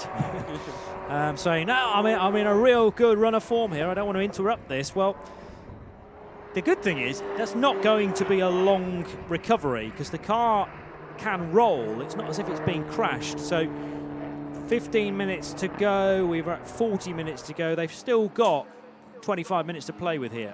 Although I think we might be hearing the Capture Motorsport or hearing a gearbox problem for Will Beach on the radio. So perhaps if it's locked in gear, then okay, that's a different story. So we'll see what happens next. It's certainly not the best of place that he could have parked it, I wouldn't have thought, because on the left-hand side of the circuit there's a perfectly good cut-off point. But true, yeah, he may not have been aware of that. Anyway, safety car is called in sort of the middle of this pits window, because we've had a lot of cars stop, but not everybody. And what we've got to see here, because of course the safety car will pick up Joel Oswick, is whether the likes of Adam Bessel will be on the same sort of run as Rob Boston, or whether he'll get caught behind the safety car. He's right in front of Oswick, so he should get called through, which he does now. So basically, I would think the race for the win will be between Rob Boston and Adam Bessel. And Bessel's been going quite quickly in the G20, as you see there. So that's a really big advantage, isn't it? When you're the last car on the lead lap, if you like, and then you can claw your way back to the train. Although, was that a bit of smoke? Has the ref Lear corner on the Ginetta G20, bizarrely, as the safety car comes out, appears to have a problem. We'll keep an eye on that as the car comes back into shot. Yeah, I don't know whether that's a wheel bearing issue or maybe a brake that's grabbing, but he's weaving away here to try and work out what it is. I wonder whether there's a sort of crunching noise being heard in the cockpit as well of the Ginetta G20. It's had a lot of development work done over the years to it, as we were hearing earlier on by Alec Livesley. He's the one that knows it back to front. Adam Bessel now on board, and if they have got radio communication, I'm sure Adam has got plenty of questions for Alec Livesley about this problem. It might be the hub that's somehow crying enough. I wonder whether he might be having to pit here, and obviously not for the Mandracy stop, because the Ginetta's already done this, but it's well over to the left-hand side, and the car now applying the brakes. Yeah, it's going to come into the pits here for them to check it out. It's not a bad time to do it whilst we're under safety car, but it looks like it's going to lose the lead lap because of this, Josh. I think we're able to go down into the pit lane while we're out in the safety car. Andy has good points to cut in, so let's head down to Andy McEwen with the safety car. Well, more drama then for one of our front-running cars, and well, we've just seen William Beach pulling off at the side of the road in the number 27 Seat. I've got Mark Grice, who is his co-driver, here with me. Mark, a brilliant stint for you over the first part of the race, brought the car in second place. This must be really, really disappointing.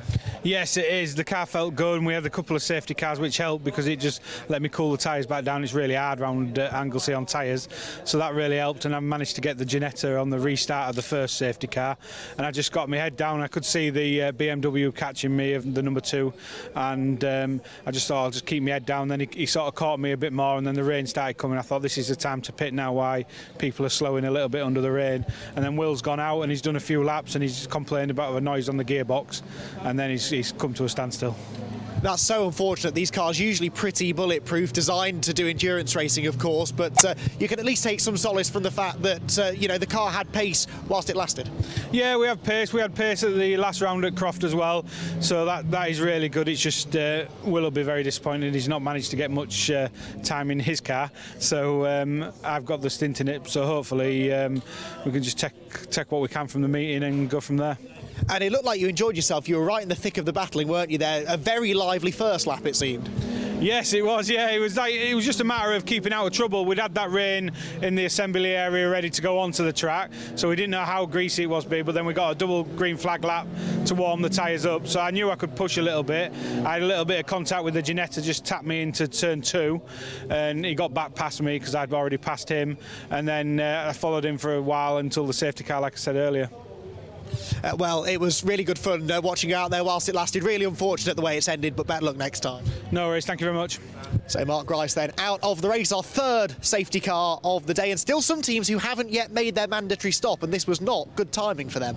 And just in front of you, Andy, I think is your next port of call, because the Ginetta that Mark Grice just referenced is being pushed into the garage with that rear left wheel issue of some description. The team had a look, Johnny, and I think we're quite confident they weren't fixing it in a hurry. But the wheel they took off was the rear right wheel, and the smoke was coming from the rear left, I was pretty sure. So I was puzzled as to the sort of angle of attack from the team. Adam Bessel got out with not very much discussion with those tending to the back of the car, though. So maybe he just knew from the sounds inside that Ginetta that it was done. But there was a lot of smoke coming from the rear left. I wonder whether it was a wheel bearing or something rubbing. But as I say, to check it out, they actually took the opposite side rear wheel off, maybe to peer into the wheel arch and offer an answer. I don't want to say the result, but we're hearing it was a wheel bearing failure. And what did I say? I think you might have said you thought it was. I think I might have said a wheel bearing failure. This is very unusual for me to get 2 out of 2 so far. It feels like you've done long distance racing before, Johnny. What can I say? Once or twice. Joel Oswick, the downside here, yes, he's not going to be locked out of the pit lane for much longer, but everybody else is bunched up behind him now. So the advantage that he had when he does finally get to do his mandatory stop, which must be when the safety car has retracted and we've been withdrawn into the pit lane, the hit is going to be so much harder now for the BMW M4 driver. And in Class B, Scott Parkin right behind the leader, which we haven't had Chris Plaskett or Joe Williams' pit stop yet, but I would suggest that is a disadvantage for Scott Parkin, because closer you are to the front of the queue means you've probably gained less out of the safety car, I would imagine.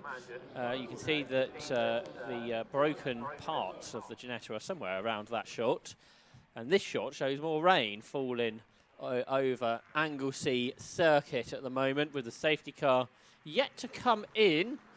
I saw the flatbed pulling the Cupra around, but obviously not yet into a safe place to allow the safety car to come in. I think it's the third safety car period of the race, and we're yet to get all the pit stop cycled through, so we are yet to be able to give you a sort of true order at this stage.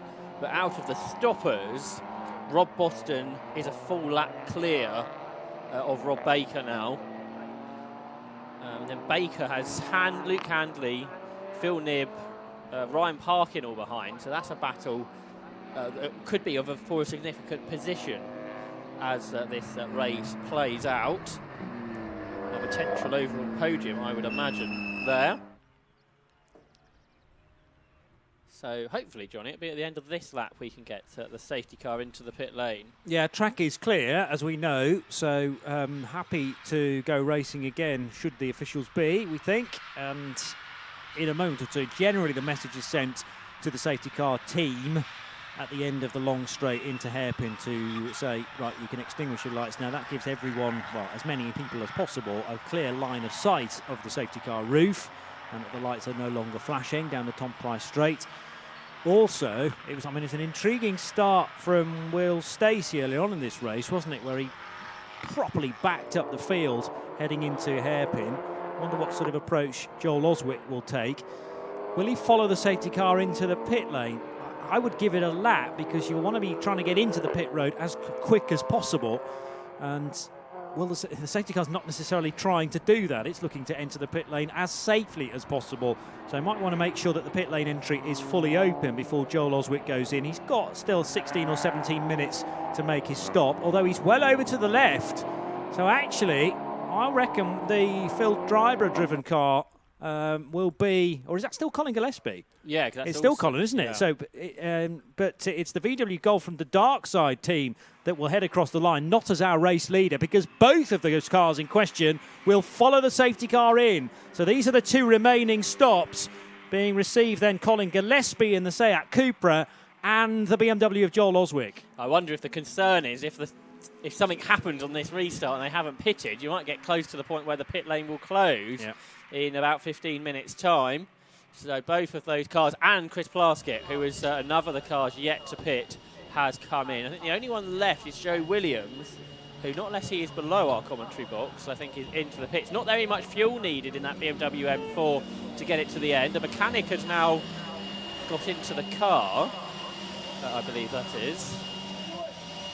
So is this, they've got the blowers on the car to cool it down, but a mechanic has jumped inside the cockpit of the car there, which sometimes would suggest a problem. So here comes the Luke Handley driven Golf, which is in 7th position at the moment and could end up in a pretty good position, I would imagine. So through the left-hander Siemens, the Cooper comes. The rain's still falling on the circuit at the moment, but when Rob Boston comes across, the line, Andy, he will take the lead of the race. Yeah, and the car's then heading into the hairpin to complete that lap. We will have a new race leader in the form of Rob Boston in car number 48. And there he is, heading out of turn number 1 now and down into the banking, opening up the steering nice and neatly to make sure that he clips at the later apex at the banking. That gives him a much better and cleaner run off the corner and towards Church. Not exactly got a clear road in front, but it's just the Golf TDI that Rob will need to negotiate in the next couple of laps of stop parking in the red and black colours of Team Darkside. Still got Colin Gillespie's soon-to-be Phil Dryborough's Tartan Cupra up on its internal jacks, and the Golf not too far away either. Audi TCR car being overtaken by a recovering 92. That was in the wars earlier on, the 92 Cupra, or Leon Euro Cup to be exact, of Phil Knibb, and Knibb now ahead of the Audi TCR. Countdown reaches 0. The instruction to the team to release the airline and allow the Cupra down onto its tyres then, with now Phil Dryborough at the wheel and raring to go. Chris Plaskett's going to be waved back into the race in a moment or two as well, just as soon as the 3 minutes on his Golf have elapsed. So I think we're just waiting, Johnny, not unless you've seen it come in lately, it's Joe Williams, who's yet to stop in his Class B Golf. So we'll wait for that to happen, as Joel Oswick has got back out into the race ahead of Phil Dryborough and a larger gap between the pair of them. Now, Oswick's come out just in front of Boston, but that's a lap down, isn't it? So does that mean Oswick's second?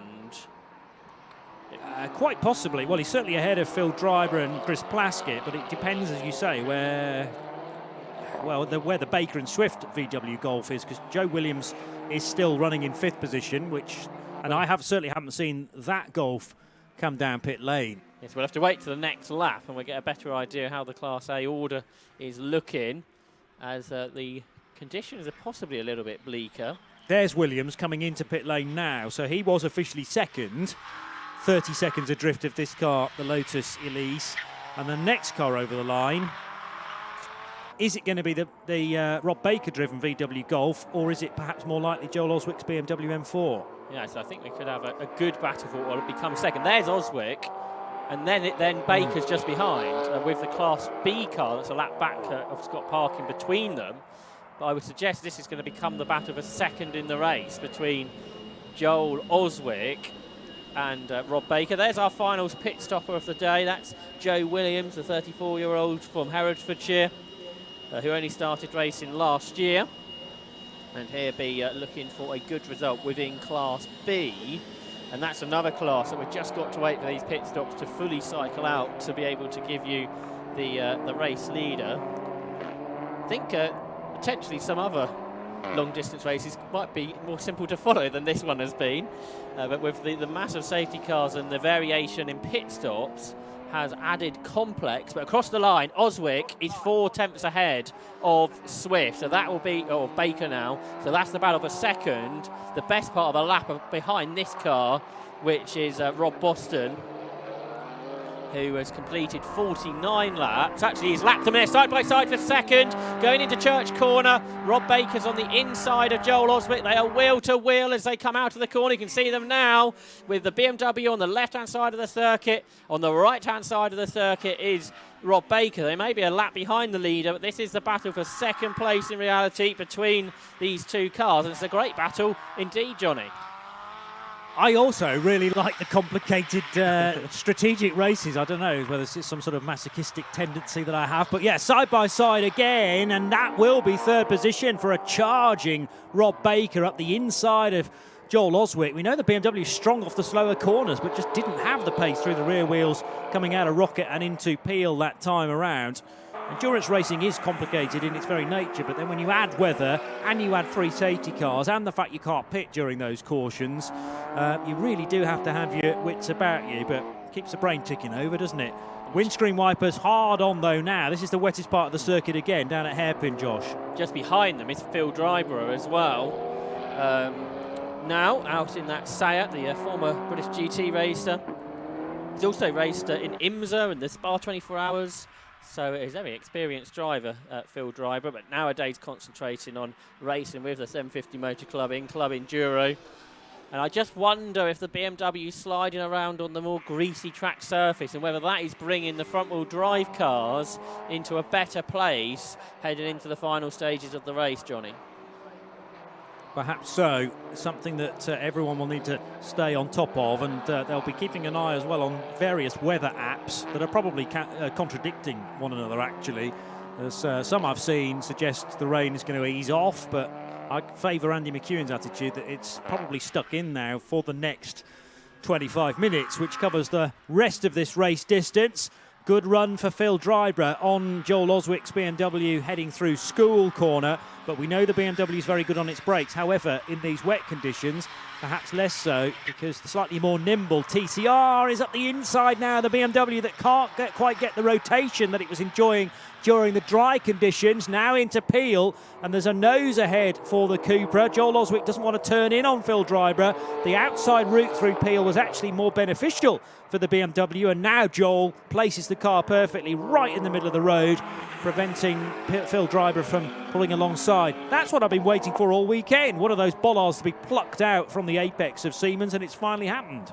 So in this battle, you've got 20-year-old Joel Oswick just ahead of 63-year-old Phil Dryborough. So two people that have got varying different life experiences. With Oswick there in third position, ahead of Dryborough. He's keeping Dryborough at bay despite sliding that M4 around.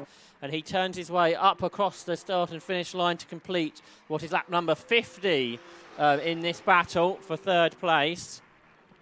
Scott Parkin behind them is second in Class B and over a minute behind Chris Plaskett. So I wondered if the safety car period in the pit stop window didn't work out for Scott Parkin. That's absolutely the case. So Christopher Plaskett, the new Class B leader for the driver from Surrey in his 2-litre turbocharged Volkswagen Golf GTI run by Area Motorsport, that's now in 8th position overall.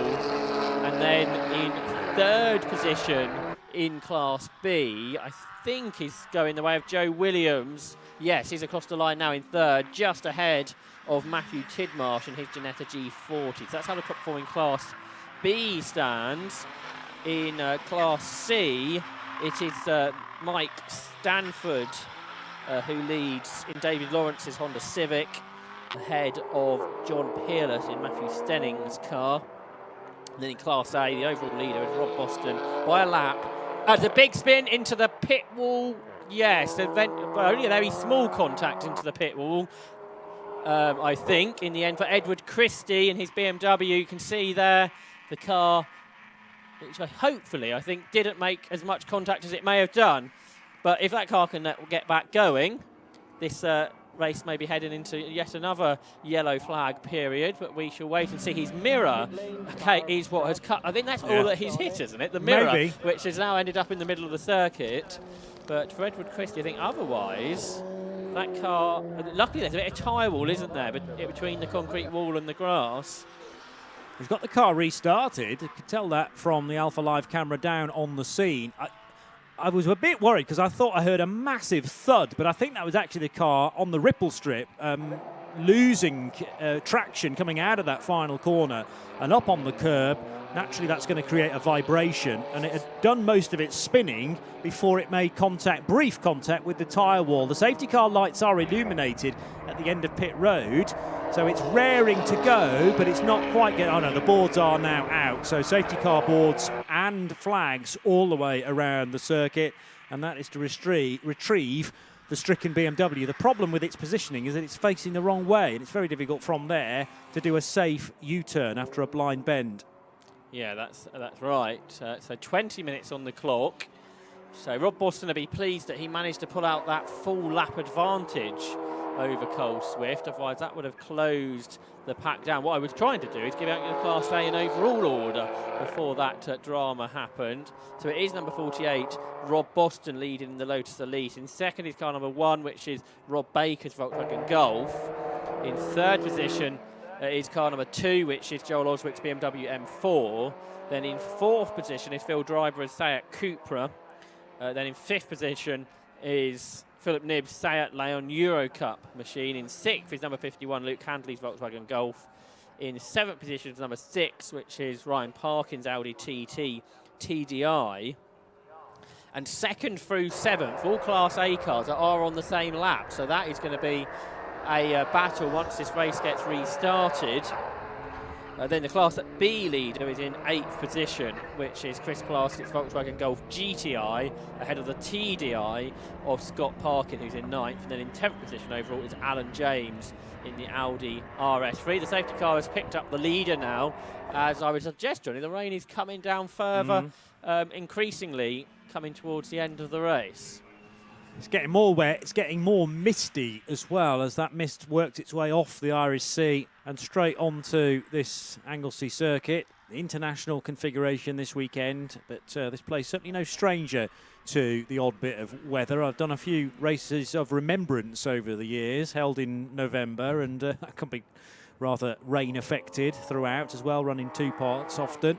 So, but it was glorious to see it in such sunny conditions, this venue, yesterday, and then very changeable today. You have to keep your eyes keen to the skies to know what's going to happen next. And for Rob Boston, well, previously Will Stacey was being asked to extend the gap on several occasions. Now Rob having to tend to his, what will this be, second safety car for Rob?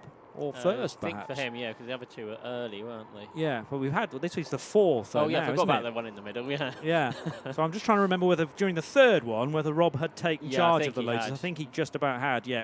And that was for the Cupra that got stuck in the middle of the track on the club section of the circuit, the cut through there. See, I was struggling without accounting in so to help me add up the safety car periods. Yeah. Yeah, well, we are trying to spin quite a few plates here, in fairness, and it pays to have a good... My memory's not bad, but when you're trying to commentate and remember things, never good at doing 2 things at once. So we have got first and second together on the track, but there is a lap between them, so it's the cars behind Rob Boston who will be battling for second place. And frustrating again for Scott Parkin. He's got caught behind the safety car for the second time. If he was in front of the leader, he could have closed up on his class rival Chris Plaskett, but that's not the case. So I think in Class B, for Chris Plaskett, that's going to be just bring the car home in the finishing stages. Now, Ed Christie's not got back going, so the flatbed is needed, therefore, which perhaps suggests there was more contact than we thought there was with the pit wall and the tyre wall, or that car wasn't able to restart as willingly as we had hoped. I heard it restart, but I don't know, because we didn't properly see it go into the tyres, because the pit wall is so high here at Anglesey, it actually prevents us from even knowing there were tyres there. I didn't know that it was tyre protected, but it seems sensible because it's pretty frequent that cars lose the rear end coming out of the final corner and then head towards the intersection of the circuit, or technically the outside of the circuit at pit wall.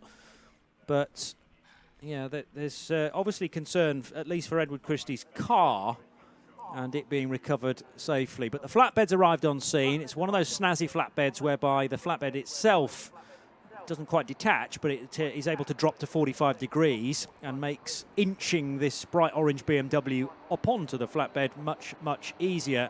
So it's virtually there. It'll probably be made safe. Ed's still in the car, by the way, as it's being recovered. He can't get out because the driver's door's right up against the concrete.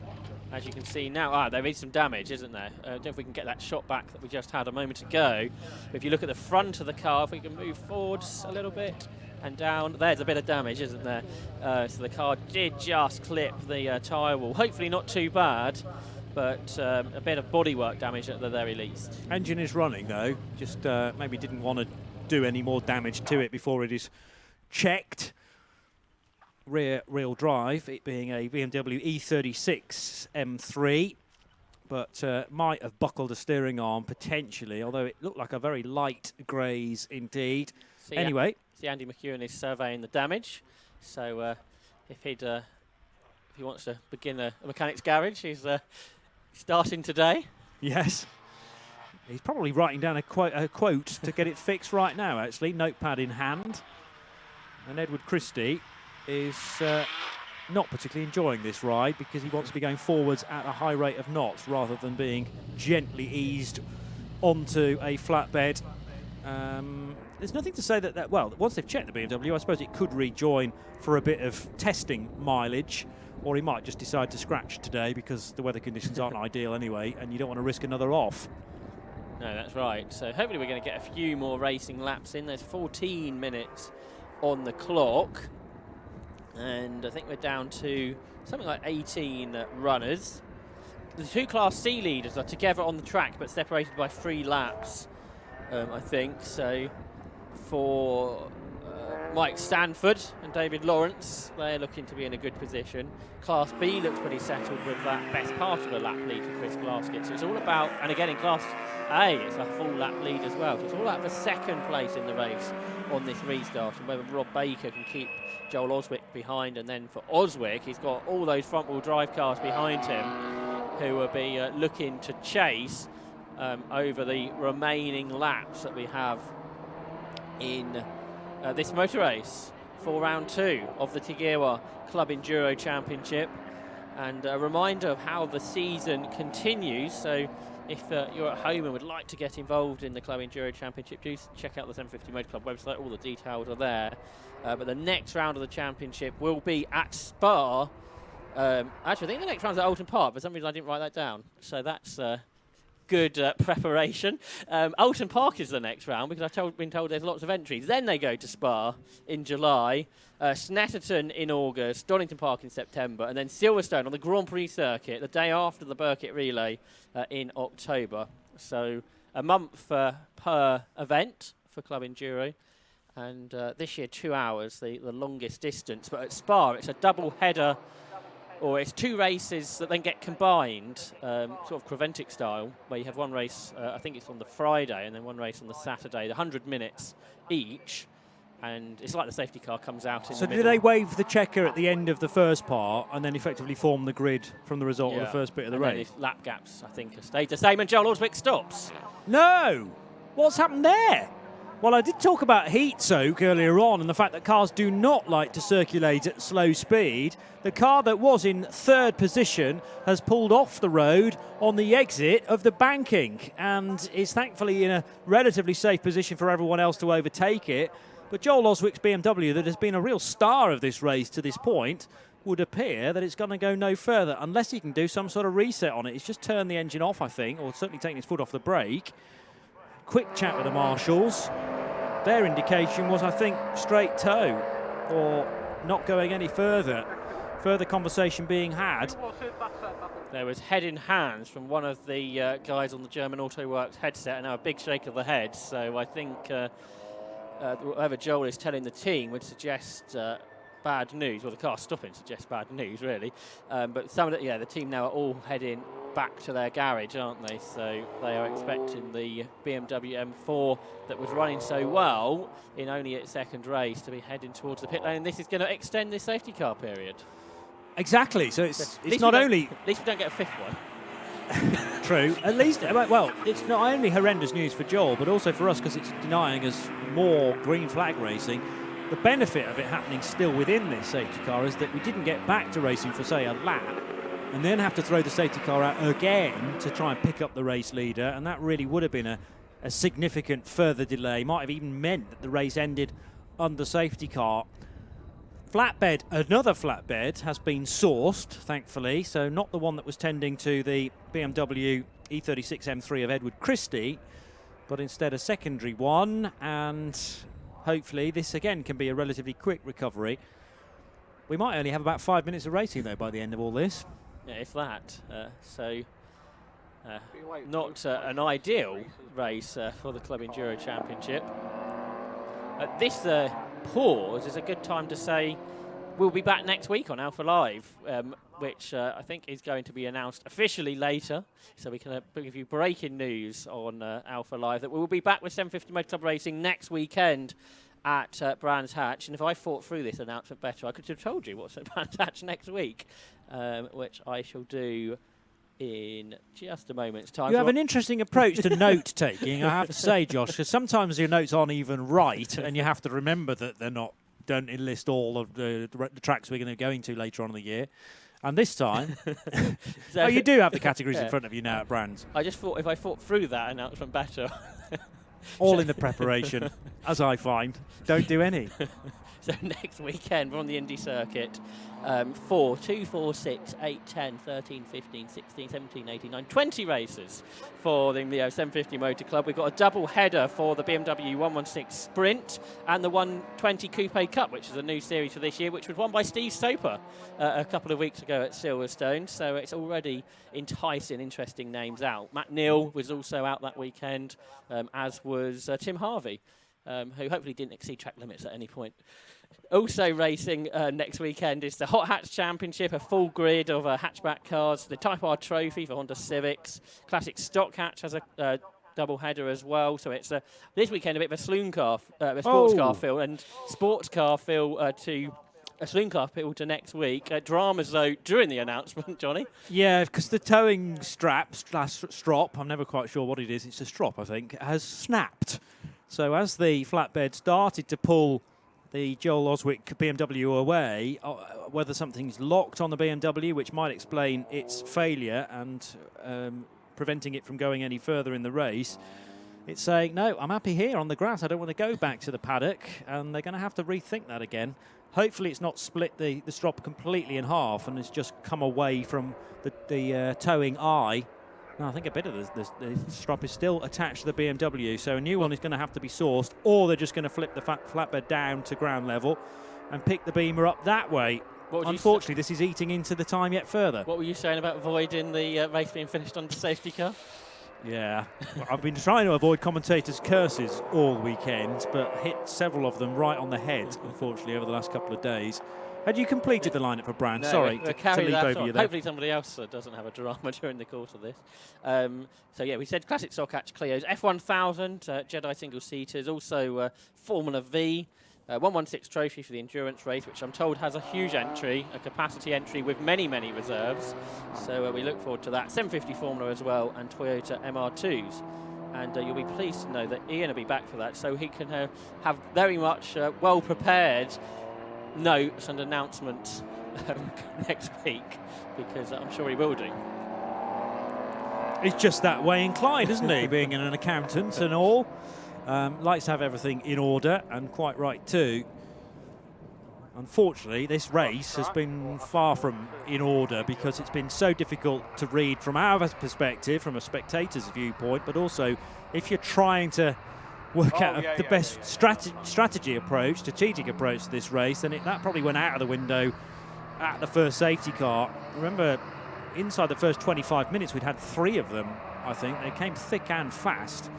And then during the second driver stint, generally speaking, there have been 2 of them. Certainly that's the case for Rob Boston. Orange BMW that collided with the pit wall of Ed Christie is wanting to rejoin. Waits for the red light to turn green at the end of the pit lane, and it's back in the race again. Virtually all of our retirements have then gone on to return to the race today. Yeah, so that's as long as the car picks up speed, which it hopefully will do.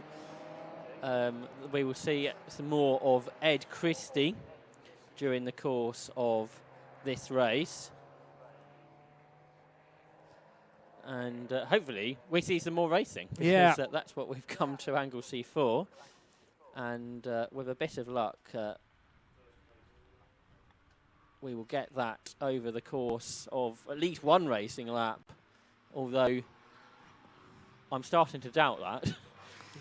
It would be nice, but I am starting to head towards your opinion, shall we say. We've still very much got to decide who is in second position between Rob Baker's Golf, Phil Driver's Seat Cupra, and the Nib and Rath Seat Leon Eurocup car, although that's a few cars back in the order. I reckon Baker and Driver must be nose to tail, though, in the train. Yeah, in fact, they're right behind the race leader. So first, second and third is as they are on the timing screen, albeit there's a full lap between the Blue Lotus and then the Rob Baker-driven VW Golf in the white, red and black livery. The BMW of Joel Oswick is now on the flatbed, but the flatbed's being lowered to the full horizontal position.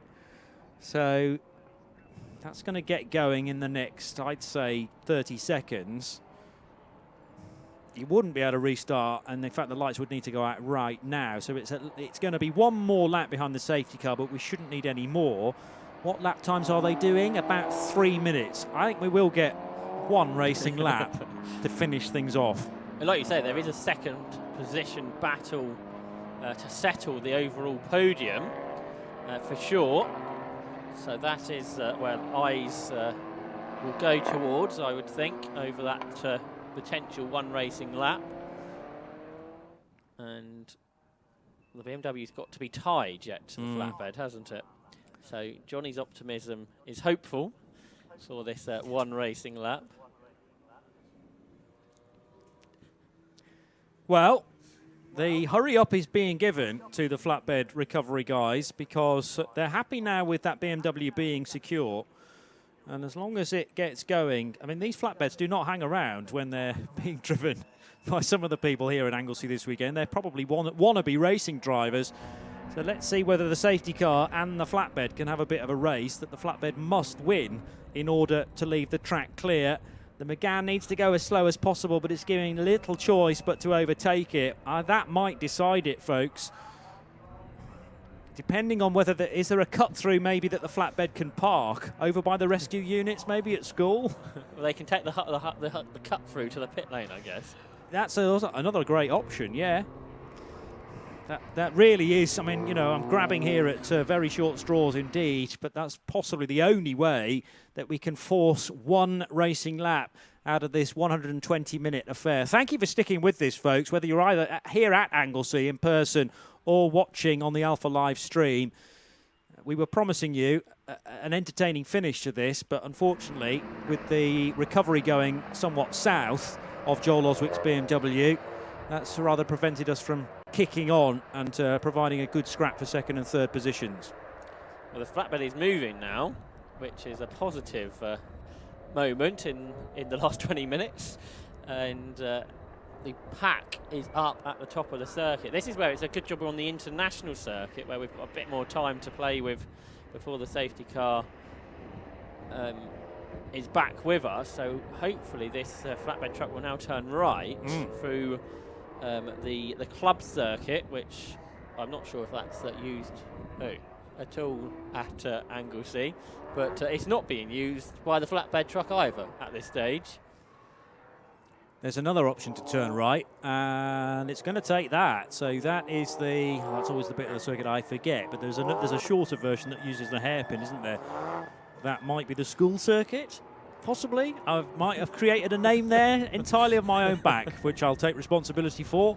But it's the school cut-through anyway. and because of that, it will be able to access the pit lane ahead of the safety car. So a neat bit of driving. Going to go straight into the paddock with Joel Oswick's BMW. Got a minute and 26 seconds left out on the clock. The lights are out. We are going to get, Joshua Barrett, that one remaining final racing lap of the weekend. And Rob Boston's doing the sort of the Will Stacey thing of backing everyone up, even though he's got a lap advantage on those behind. So I guess as long as Rob Boston goes across the line now, he basically wins the race because no one else is going to do the Rex a quick extra lap in the time allotted. And I think Baker knows that, so he leaves space between himself and Boston because he has the battle to deal with Phil Driver. We get green flags eventually here on the start and finish straight, and it's a very good restart actually by Rob Baker, and he has gapped the chasing car, the Seat Cupra of Phil Driver. So I think if Driver is going to get second place, Johnny, he's got to do something special over the next just under 2 miles. Yeah, maybe it was all in Rob Baker's mind to get the business done nice and early. It's not always about dictating the race start when you are the race leader. Yes, you can't go ahead of the race leader making it start, but you can also get a jump if you're in second on the car in third, which is exactly what Rob Baker has managed to do. And the distance far too great, surely now, with only half a lap to go, for Phil Driver to take the fight to Rob Baker, who has been well and truly at home in the car that he has prepared. There was a brief worry during the pit stop that there might be a misfire that car needed to be on, or the team needed to be on top of, so they plugged the laptop in, but it was a minor scare, and it has continued on at a decent speed.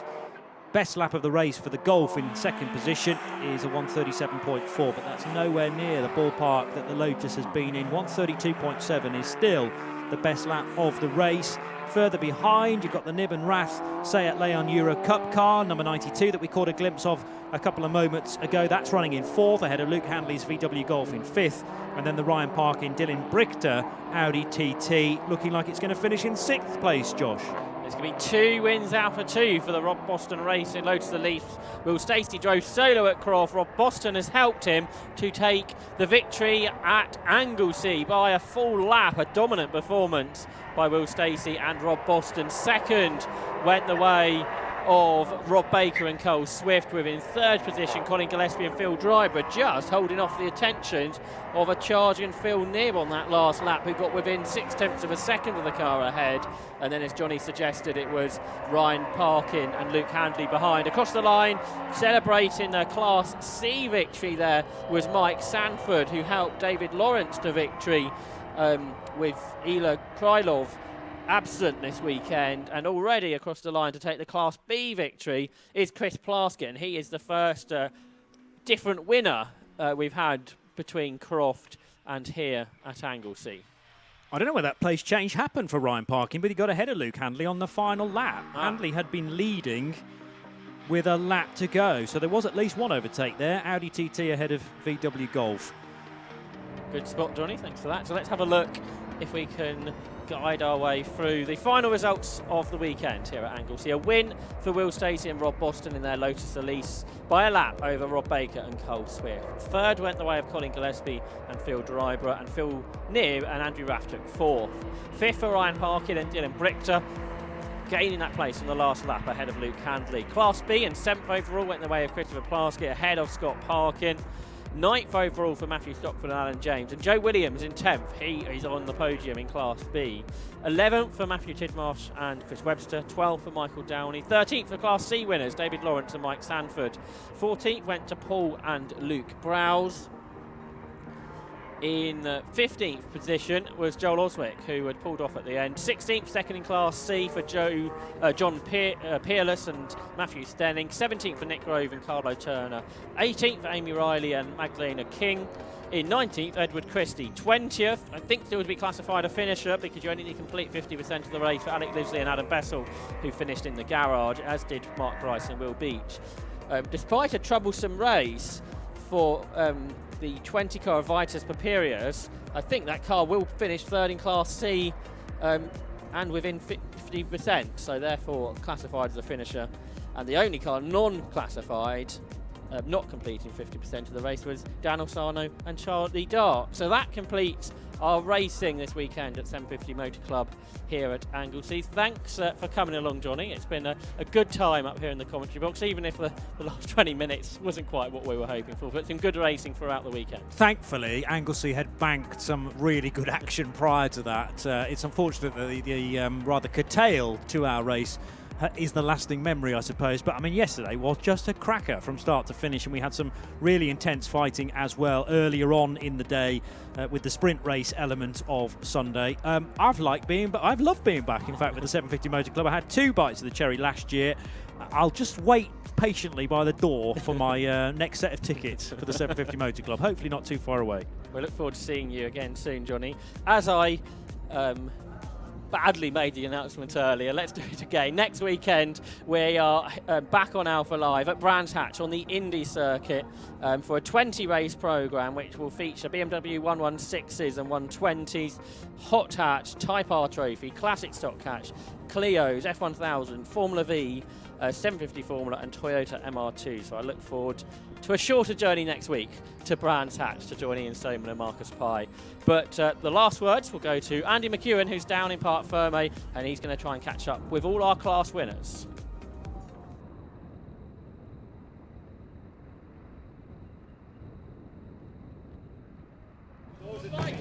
Well, what a fantastic end then to the weekend here. We had a bit of everything in that one, didn't we, on the track and as far as the weather goes. But we end up with basically the same story from start to finish, and that was the number 48 car dominating that race. Rob, we had a chat earlier on. Take your winners, Garland, and start now to enjoy the fact that you brought it home in one piece as the race winner. Oh yeah, it was great. I normally like a good bit of racing, but I was very happy just to be behind the safety car and bring it home there. Yeah, I mean, Will did such a great job. The team did a great job. Thanks to Gaz Shocks, the car has been on rails, so testament to that. The lads did a great job, and yeah, I just had to look after it, get clear after, before the safety car. But yeah, after that it was just bring it home, keep it in one piece, and it did just that. So I'm thrilled. It's a great, good day.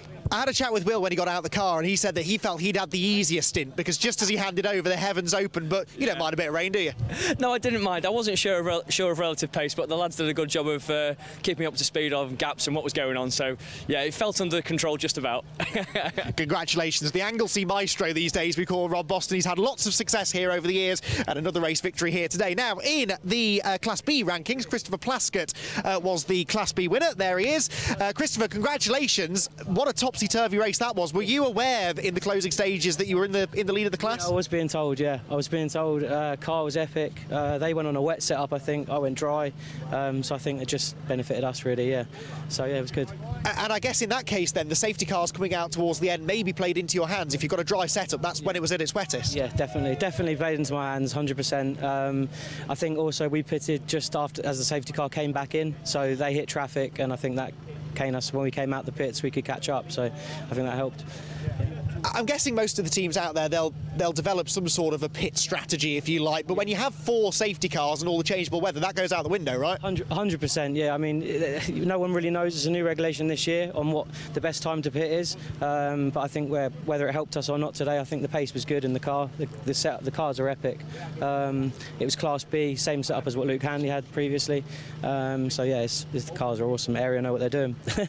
Yeah, I've heard that before. Congratulations then, Christopher, on the Class B victory. And finally, over to Class C, where David Lawrence and Mike Stanford were victorious. And, well, likewise, really, within Class C, very hard to know what was going on. Not the biggest entry, but lots of very evenly matched cars. It must be happy to come out on top. It was. I feel we were a bit lucky in the end. I don't know quite what happened to him, but we gained a couple of laps in the end. But, a win's a win. I'll take it. How hard is it to keep track of where you are within the race when you're actually out on track? Because not everyone's got radio communication. You can only put so much info out on a pit board. I would imagine if you've not got a radio, you've not got a clue. Luckily we have, so I knew everything that was going on. I knew when he was in the pits, when he was out. I knew how far behind he was. So it was really quite easy, to be honest. I know exactly where everyone was. So straightforward.